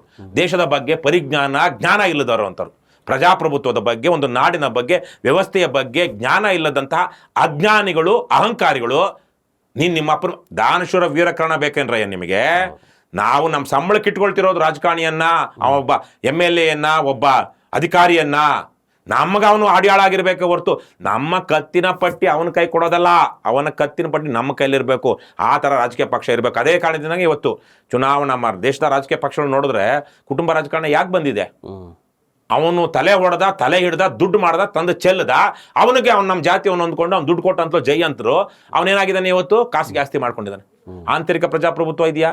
ಟರ್ಮ್ ಲಿಮಿಟ್ಸ್ ಇದೆಯಾ? ವಂಶ ಪಾರಂಪರ್ಯ ರಾಜಕಾರಣ. ಯಾಕೆ? ಜನ ಇದು ನಮ್ಮದೆಲ್ಲ, ರಾಜಕೀಯ ಪಕ್ಷಗಳು ಯಾವೊಂದೋ ಒಬ್ಬನ ಆಸ್ತಿ ಅವನ ಕಟ್ತಾನೆ, ಎಲ್ಲನೋ ದುಡ್ಡು ತರ್ತಾನೆ, ನಾ ಬರೀ ಓಟ್ ಹಾಕ್ಬೇಕು, ಇಲ್ಲ ದುಡ್ಡು ತಗೊಳ್ಬೇಕು. ಅದೆಲ್ಲ ಭಯ ಇಲ್ವೋ ನಿಮಗೆ? ಸಾರ್ವಜನಿಕರು ಒಂದು ಫಂಡಿಂಗ್ ಮಾಡಿ ಈ ಪಕ್ಷನ ಕಟ್ತಾ ಇದ್ದಾರೆ. ನಿಮ್ಮ ಜೊತೆಗೆ ಸೇರಿರೋಲ್ಲಿ ಯಾರಾದರೂ ಆರೋಪಗಳಿಗೆ ಗುರಿಯಾಗಿ ಅಥವಾ ಏನಾದರೂ ಅನೈತಿಕ ಅಥವಾ ಅಚಾತುರ್ಯ ಏನಾದ್ರು ಮಾಡ್ತಾರೆ, ಈ ಜನಕ್ಕೆ ನಾನು ಉತ್ತರ ಕೊಡಬೇಕಾದ ಪರಿಸ್ಥಿತಿ ಬರ್ಬೋದು. ಭಯ ಯಾಕೆ? ನಾವು ತಪ್ಪನ್ನ ಸಮರ್ಥಿಸ್ಕೊಂಡಾಗ. ಈಗ ನೀವು ಹೇಳೋದಲ್ವಾ, ಒಬ್ಬ ಯಾವನ ಮಾಡೇ ಮಾಡ್ತಾನೆ, ಹಾಗೇ ಆಗುತ್ತೆ. ಯಾಕಂದ್ರೆ ಬದುಕೋದು, ಬದುಕಿನಲ್ಲಿ ನಾವು ತಯಾರಾಗಿರೋದಂತಲ್ಲ. ಬದುಕಿನಲ್ಲಿ ನಾನಾ ತರದ ವಿಘ್ನಗಳು ಬರುತ್ತೆ. ನಾನೇ ತಪ್ಪು ಮಾಡ್ಬಿಡ್ತೀನಿ, ತಪ್ಪು ತಿದ್ಕೊಳ್ಳಲ್ವ ನಾವು? ಹೀಗೆ ಯಾರೋ ಒಬ್ಬ ನಮ್ಮ ಸರ್ಕಾರದಲ್ಲಿನೇ ಅವ್ರು ಯಾರೇ ಇರ್ಲಿ, ಒಬ್ಬ ಅಧಿಕಾರಿ ಭ್ರಷ್ಟ ಅಂದ್ಮೇಲೆ ನಾವೇನೋ ಸಮರ್ಥನೆ ಮಾಡ್ಕೊಳ್ಬೇಕಾ? ಯಾರು ನೀವೇ? ಸರ್ಕಾರನೇ ಅಲ್ವಾ. ಈಗ ನಮ್ಮ ಪಕ್ಷದಲ್ಲಿದ್ದಾಗ ಯಾರು ಸಮಿತಿ ಇರುತ್ತೋ, ರಾಜ್ಯ ಸಮಿತಿ ಅಥವಾ ರಾಜ್ಯಾಧ್ಯಕ್ಷರ ನೇತೃತ್ವದಲ್ಲಿರುವಂತ ಸಮಿತಿ, ಅವರು ಉತ್ತರದಾಯಿತ್ವ. ಹಾಗಾಗಿ ಯಾರಾದ್ರೂ ಒಬ್ಬ ಆತರ ಮಾಡಿದಾನೆ ಅಂದ್ರೆ ಅವನ್ನ ತೆಗೆದಿಲ್ಲ, ಅವ್ನು ಮಾಡಿರೋದು ತಪ್ಪು ಸರಿ ಅಂದ್ರೆ ಮಾತ್ರ ನಾವು ತಪ್ಪಿತಸ್ಥರು ಅವನ ಮೇಲೆ ತಕ್ಷಣ ಕ್ರಮ ತೆಗೆದುಕೊಂಡ್ವಿ ಅಂದ್ರೆ ನಮ್ಮ ತಪ್ಪು, ಯಾವ ತಪ್ಪುಗಳಿಗೂ ನಾವು ಹೊಣೆ ಅಲ್ಲ. ನಾವು ನಂಬೇಕಲ್ವಾ? ಈಗ ನಾವು 6 ಲಕ್ಷ ಸರ್ಕಾರಿ ನೌಕರನ್ನ ಹೆಂಗ್ ನೆಮ್ಸ್ಕೊಂಡಿದೀವಿ? ಅವ್ರು ನಂಬೇ ತಾನೆ. ಇವ್ರು ನಾಡು ಕಟ್ತಾರೆ, ದೇಶ ಕಟ್ತಾರೆ, ಲಂಚ ಭ್ರಷ್ಟಾಚಾರ ಮಾಡದೆ ಕೆಲಸ ಮಾಡ್ತಾರೆ ಅಂತ ತಾನೇ ತಗೊಂಡಿರೋದು. ನಂಬಿಕೆ ದ್ರೋಹ ಮಾಡಿದಾಗ ನಾವೇನ್ ಮಾಡ್ಬೇಕು? ಅದಕ್ಕೆ ಅಥವಾ ಲೋಕಾಯುಕ್ತ ಮಾಡ್ಕೊಂಡಿರೋದು. ನನಗೆ ಗೊತ್ತಿರೋಂಗೆ ಈಗ ಪ್ರಾಮಾಣಿಕತೆ ಹಾದಿಯಲ್ಲಿ ನೀವು ಸರಿಯಾಗಿದ್ದೀರಿ. ಅಪ್ರಾಮಾಣಿಕರು ಭ್ರಷ್ಟರನ್ನೆಲ್ಲ ಎದುರಾಕೊಂಡು ಓಡಾಡ್ತಾ ಇರ್ತೀರಿ. ಅವರಿಂದ ಏನಾದರೂ ಹೆಚ್ಚು ಕಮ್ಮಿ ಆಗುತ್ತೆ ಅನ್ನೋದು ನಿರ್ಭೀತವಾಗಿ ಹೆಂಗೆ ಓಡಾಡ್ತೀರಿ ಅಂತ ನೀವು? ಯಾವ ಧೈರ್ಯ ಇದೆ? ಯಾವುದನ್ನೇ ಆಗಲಿ, ಯಾವುದೇ ಪ್ರಾಣಿನ ಆಗಲಿ ಅಥವಾ ಜೀವಿನ ಆಗಲಿ ಕೊಲ್ಲೋದು ಸುಲಭ ಅಲ್ಲ, ಬಹಳ ಕಷ್ಟ. ನಾನು ತಲೆ ಹೊಡ್ಕೊಳ್ಳೋ ತಲೆ ಗಟ್ಟಿದೆ ಅಂತೇನು ಬಂಡೆಗೆ ಚಚ್ಕೊಳ್ತಾ ಇಲ್ಲ, ಸೈನ್ಯ ಕಟ್ತಾ ಇದ್ದೀವಿ. ಹಾಗಾಗಿ ಇವತ್ತು KRS ಪಕ್ಷ ಹೆಂಗಿದೆ ಅಂದ್ರೆ, ರವಿಕೃಷ್ಣ ರೆಡ್ಡಿ ಇವತ್ತು ಅಧ್ಯಕ್ಷ ಅಲ್ಲ, ಆದ್ರೂ ಇವತ್ತು ಕಾರ್ಯಕ್ರಮಗಳು ರವಿಕೃಷ್ಣ ರೆಡ್ಡಿ ಅಧ್ಯಕ್ಷ ಇದ್ದಾಗ ಹೆಂಗ್ ನಡೀತಿತ್ತೋ ಅದಕ್ಕಿಂತ ಜಬರ್ದಸ್ತಾಗೆ ನಡೀತಿದೆ. ನಾವು ಆ ಥರದ ಒಂದು ಆಂತರಿಕ ಪ್ರಜಾಪ್ರಭುತ್ವ, ಟರ್ಮ್ ಲಿಮಿಟ್ಸ್ ಎಲ್ಲ ಇಟ್ಟು ಒಂದು ಮಾದರಿಯಾದಂಥ ಒಂದು ಪಕ್ಷ ಕಟ್ಟಿದ್ದೀವಿ. ನಮ್ಮ ಚಳುವಳಿ ಇದು. ಈ ಚಳುವಳಿ ಮುಂದುವರಿತಾ ಇರುತ್ತೆ. It doesn't depend on a single person or individual. ಸಮಾಜ ಕಟ್ಟುವ ಕೆಲಸ ನಮ್ಮ ಧ್ಯೇಯ ಉದ್ದೇಶಗಳಾಗಿ. ಅದ್ರ ಜೊತೆಗೆ ಮನೆ ಮರ್ತು ಬಿಡ್ತೀರಾ? ಮನೆ ಅಂದರೆ ನಾನು ತುಂಬ ಮನೆಗೆ ಈಗ ದುಡಿಯೋದು ಅಗತ್ಯ ಇಲ್ಲ ಅಂತ ಹೇಳಿದ್ವಲ್ಲ, ತುಂಬ ಸಿಂಪಲಾಗಿ ನಾವು ಬದುಕ್ತಾ ಇದ್ದೀವಿ. ಸರಳವಾದ ಬದುಕು, ಹೆಚ್ಚು ಖರ್ಚುಗಳಿಲ್ಲ. ಮಕ್ಕಳು ವಿದ್ಯಾಭ್ಯಾಸದ್ದು ನಮ್ಮ ಊಟದ ಬಿಟ್ಟರೆ ಯಾವುದೇ ನನಗೆ ಹೆಂಡ ಪಂಡ ಯಾವುದೂ ಅಭ್ಯಾಸಗಳಿಲ್ಲ. ನಾನ್ ವೆಜ್ ಚೆನ್ನಾಗಿ ತಿಂತಾ ಇದ್ದೆ, ಅದನ್ನು ಬಿಟ್ಟು 11 ವರ್ಷ ಆಯಿತು. ಇನ್ಯಾವ ದುರಭ್ಯಾಸಗಳಿಲ್ಲ. ಪ್ರಾಮಾಣಿಕ ಹಾದಿಯಲ್ಲಿ ಮಾಂಸ ಬಿಡಬೇಕು ಅನ್ನೋದೇ ಇಲ್ಲ, ಅದು ನಂದು ಹಲವಾರು ಕಾರಣಗಳಿಂದಾಗಿ. ಅದು ಆರೋಗ್ಯ ದೃಷ್ಟಿಯಿಂದ. ಅದಕ್ಕಿಂತ ಮೊದಲು ಇವತ್ತು ಗ್ಲೋಬಲ್ ವಾರ್ಮಿಂಗು ನನಗೆ ಬಹಳ, ಇವತ್ತು ನಾನು ರಾಜಕಾರಣ ಮಾಡೋದಕ್ಕೆ ಅತ್ಯಂತ ದೊಡ್ಡ ಒಂದು ಟ್ರಿಗರ್ ಪಾಯಿಂಟ್ ಅಂದ್ರೆ ಈ ಮುಂದೆ ಆಗ್ಲಿರುವಂತಹ ಗ್ಲೋಬಲ್ ವಾರ್ಮಿಂಗ್ ನ ಅಪಾಯ. ಎಷ್ಟೋ ರಾಜಕಾರಣಿಗಳು ನಾನು ಬರೆದಷ್ಟು ನಾವು ಓದಿಲ್ಲ, ಆದ್ರೆ ಇದೊಂದು ವಿಚಿತ್ರವಾದ ವಿದ್ಯಮಾನ, ವಿಚಿತ್ರವಾದ ವರ್ತಮಾನ. ನಾನು ಒಳ್ಳೆಯ ಬರಹಗಾರ, ಒಳ್ಳೆಯ ರಾಜಕಾರಣಿ, ಆದರೆ ಇವತ್ತು ಕಾಂಬೂಜಿ ಅಂತ ಒಂದು ವರ್ಗ ಇದೆ.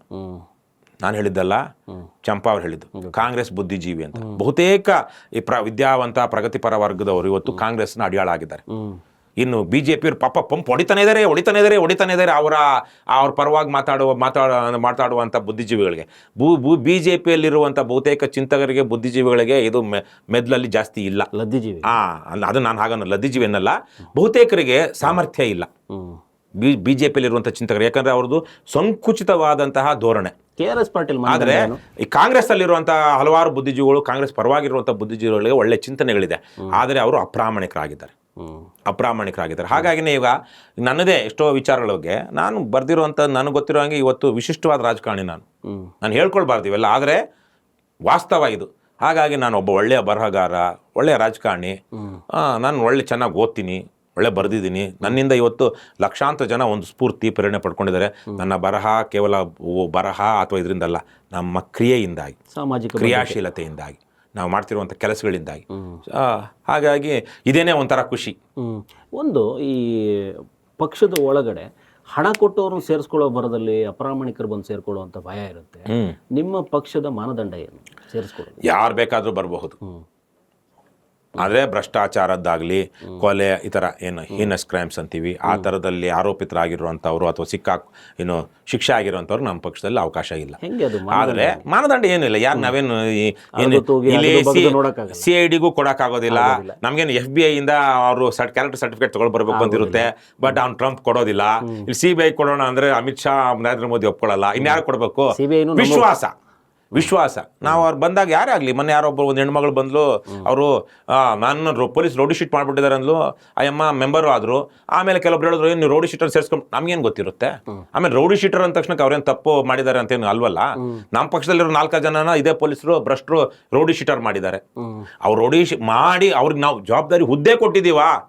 ಇವತ್ತು ನೀವು ಸಹ ರಾಜ್ಯದ ಯಾರೇ ಆಗಲಿ, ರಾಜ್ಯದಲ್ಲ ದೇಶದ ಯಾವುದೇ ಮತದಾರರಾಗಲಿ KRSparty.org ಹೋಗಿ ಯಾವ ಆಧಾರದಲ್ಲಿ ರೌಡಿ ಪಟ್ಟಿ ಸೇರಿಸಲಾಗಿದೆ ಅನ್ನೋದು ಕೂಡ ಅಲ್ವಾ? ಹೌದು. ಅವರು KRSparty ಅವರು ಹೋಗಿ ಅಲ್ಲಿ ಕೊಪ್ಪಳದಲ್ಲಿ ಸರ್ಕಾರಿ ಆಸ್ಪತ್ರೆಯಲ್ಲಿ ಆಗ್ತಿದ್ದಂತಹ ಮೋಸ ವ್ಯವಹಾರನ ಬಯಲಿಗೆಳೆದಿದ್ದಕ್ಕೆ ಪೊಲೀಸರಿಗೆ ಎತ್ಕಟ್ಟಿ ಇವತ್ತು ರೌಡಿ ಶೀಟ್ಗೆ ಸೇರಿಸ್ತಾರೆ. ಬೇರೆ ಏನೇನು ಇಲ್ಲ, ಸರ್ಕಾರಿ ಕಚೇರಿಯಲ್ಲಿ ಹೋಗಿ ಪ್ರಶ್ನೆ ಮಾಡಿದ್ದಕ್ಕೆ. ನಾಳೆ ನೀವು ಬರ್ಬೋದು, ಯಾರು ಬೇಕಾದ್ರೂ ಬರ್ಬೋದು, KRS ಪಕ್ಷ ಸದಸ್ಯತ್ವನ ಯಾರು ಬೇಕಾದ್ರೂ ತೆಗೆದುಕೊಳ್ಬೋದು, ಯಾರು ಬೇಕಾದ್ರೂ ಡೊನೇಷನ್ ಕೊಡ್ಬೋದು. ಅದನ್ನ ಹೆಂಗೆ ಬಳಸ್ತೀವಿ ಅಥವಾ ಬಂದವ್ರಿಗೆ ಹೆಂಗೆ ಏನು ರೆಸ್ಪಾನ್ಸಿಬಿಲಿಟಿ ಕೊಡ್ತೀವಿ, ಅದು ನಮ್ಮ ಜವಾಬ್ದಾರಿ. ಅದ್ರಲ್ಲಿ ತಪ್ಪಾಗಿದ್ರೆ ನೀವು ಕೇಳ್ಬೋದು. KRSparty ಒಂದು ಬದ್ಧತೆ ಇದೆ. ಇವತ್ತಿನ ತನಕ ನಾವು ಅದನ್ನೇ ಸಾಧಿಸ್ಕೊಂಡು ಬಂದಿದ್ದೀವಿ, ಮುಂದಕ್ಕೂ ಇರುತ್ತೆ ಅದು. ಯಾಕೆಂದರೆ ಇದು ಒಬ್ಬ ಇಬ್ಬರ ತೆವಲಿನ ಮೇಲೆ, ಅವರ ಇಷ್ಟಾನಿಷ್ಟಗಳ ಮೇಲೆ ನಿಂತಿಲ್ಲ. ನಮ್ಮಲ್ಲಿ ಆಂತರಿಕ ಪ್ರಜಾಪ್ರಭುತ್ವ ಇದೆ, ಟರ್ಮ್ ಲಿಮಿಟ್ಸ್ ಇದೆ. ನಾನು ಹೇಳಿದ್ನೋ ಇಲ್ವೋ, ಈಗ ನಾನೊಬ್ಬ ಗೌರವಾಧ್ಯಕ್ಷ. ಯಾಕಂದರೆ ನನ್ನ ಅಧ್ಯಕ್ಷ ಅವಧಿ 2 ಅವಧಿಗಳಿಗೆ ನಾನು ಅಧ್ಯಕ್ಷನಾಗಿದ್ದೆ. 2009ರಿಂದ 2022 ತನಕ, 22ರಿಂದ 25 ತನಕ. ನಮ್ಮ ಪಕ್ಷದ ಕಾನ್ಸ್ಟಿಟ್ಯೂಷನ್ ಪ್ರಕಾರ, ಸಂವಿಧಾನದ ಪ್ರಕಾರ ಅಧ್ಯಕ್ಷ, ಪ್ರಧಾನ ಕಾರ್ಯದರ್ಶಿ, ಖಜಾಂಚಿಗಳು ಅವರು ಸತತವಾಗಿ 2 ಅವಧಿಗೆ ಮಾತ್ರ ಆ ಸ್ಥಾನದಲ್ಲಿ ಇರಬಹುದು. 3ನೇ ಅವಧಿಗೆ ನಿರಂತರವಾಗಿರೋದಕ್ಕಾಗೋದಿಲ್ಲ. ನಾನು ಬೇಕಾದ್ರೆ ಇನ್ನೊಂದು 3 ವರ್ಷ 4 ವರ್ಷ ಬಿಟ್ಕೊಂಡು ಬಂದು ಮತ್ತೆ ನಾನು ಅಧ್ಯಕ್ಷ ಆಗಬಹುದು. ಪಕ್ಷದ ನೀತಿ ಇರೋದೇ ಹಾಗೆ. ಸೊ ಹಾಗಾದ್ರೆ ಇದೇ ಅಲ್ಲ, ನಾನು 2016ರಲ್ಲಿ ಲಂಚಮುಕ್ತ ಕರ್ನಾಟಕ ನಿರ್ಮಾಣ ವೇದಿಕೆ ಮಾಡಿದಾಗ್ಲೂ ಅದರಲ್ಲಿ ಈಗಲೂ ಕಳೆದ 9 ವರ್ಷಗಳಿಂದ ಪ್ರತಿ ವರ್ಷ ನಿರಂತರವಾಗಿ ಅಧ್ಯಕ್ಷರು ಬದಲಾಗ್ತಾ ಇದ್ದಾರೆ. ನಮ್ಮ ಜೊತೆಗೆ ಬಂದಿರುವಂಥವ್ರು ಯೋಗ್ಯರಿದ್ದಾರೆ. ಅವರು ಪ್ರವಾಹದ ವಿರುದ್ಧ ಈಜುವಂತಹ ಸಾಹಸಿಗಳು. ಪುಕ್ಕಲ್ರು ಯಾವುದೋ ಕೇಸ್ ಹಾಕೊಂಡ ತಕ್ಷಣಕ್ಕೆ ಓಡೋಗ್ಬಿಡೋ ಅಂಥವ್ರಲ್ಲ. ಆಮೇಲೆ ಕೇಸ್ ಹಾಕ್ಸ್ಕೊಳ್ತಿರೋದು ಯಾವುದೋ ಪುಂಡ್ರು ಪೋಖ್ರಿ ಕೆಲಸ ಮಾಡಿ ಅಲ್ಲ.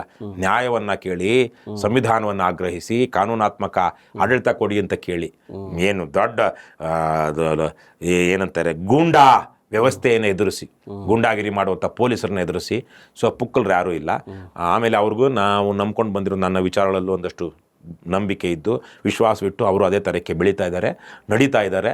ಸೊ ಹಾಗಾಗಿ ನನಗೆ ಆ ವಿಚಾರದಲ್ಲಿ ಒಂದು ಪ್ರಜಾಸತ್ತೆಯ ಸ್ಪಿರಿಟ್ ಇರುವಂತಹ ಒಂದು ವ್ಯವಸ್ಥೆಯನ್ನು ನಾವೇನೇ ರೂಪಿಸೋದ್ರ ಮೂಲಕ ನಾವು ಇದು ಮಾಡ್ತಾ ಹೋಗ್ಬೇಕು, ಒಂದು ಮಾದರಿ ಹಾಕ್ತಾ ಹೋಗ್ಬೇಕು. ಸೊ ಈ ಥರ ಅಕ್ರಮ ಹಣ ಇರುವಂಥವರು, ಅಕ್ರಮ ಹಣ ಅಂದರೆ ಜನರನ್ನು ಲೂಟಿ ಮಾಡಿದವರು, ದೋಷದವ್ರು ಮಾತ್ರ ಇವತ್ತು MLA ಆಗೋದಕ್ಕೆ ಸಾಧ್ಯ ಇದೆ. ಸೊ ಅದಕ್ಕಾಗಿ ನಾವು ಪ್ರವಾಹದ ವಿರುದ್ಧ ಅಲ್ಲ, ಇದೊಂದು ರೀತಿಯಲ್ಲಿ ಪ್ರಳಯದ ವಿರುದ್ಧನೇ ನಾವು ಹೋರಾಟ ಮಾಡ್ತಿರೋವಂಥದ್ದು.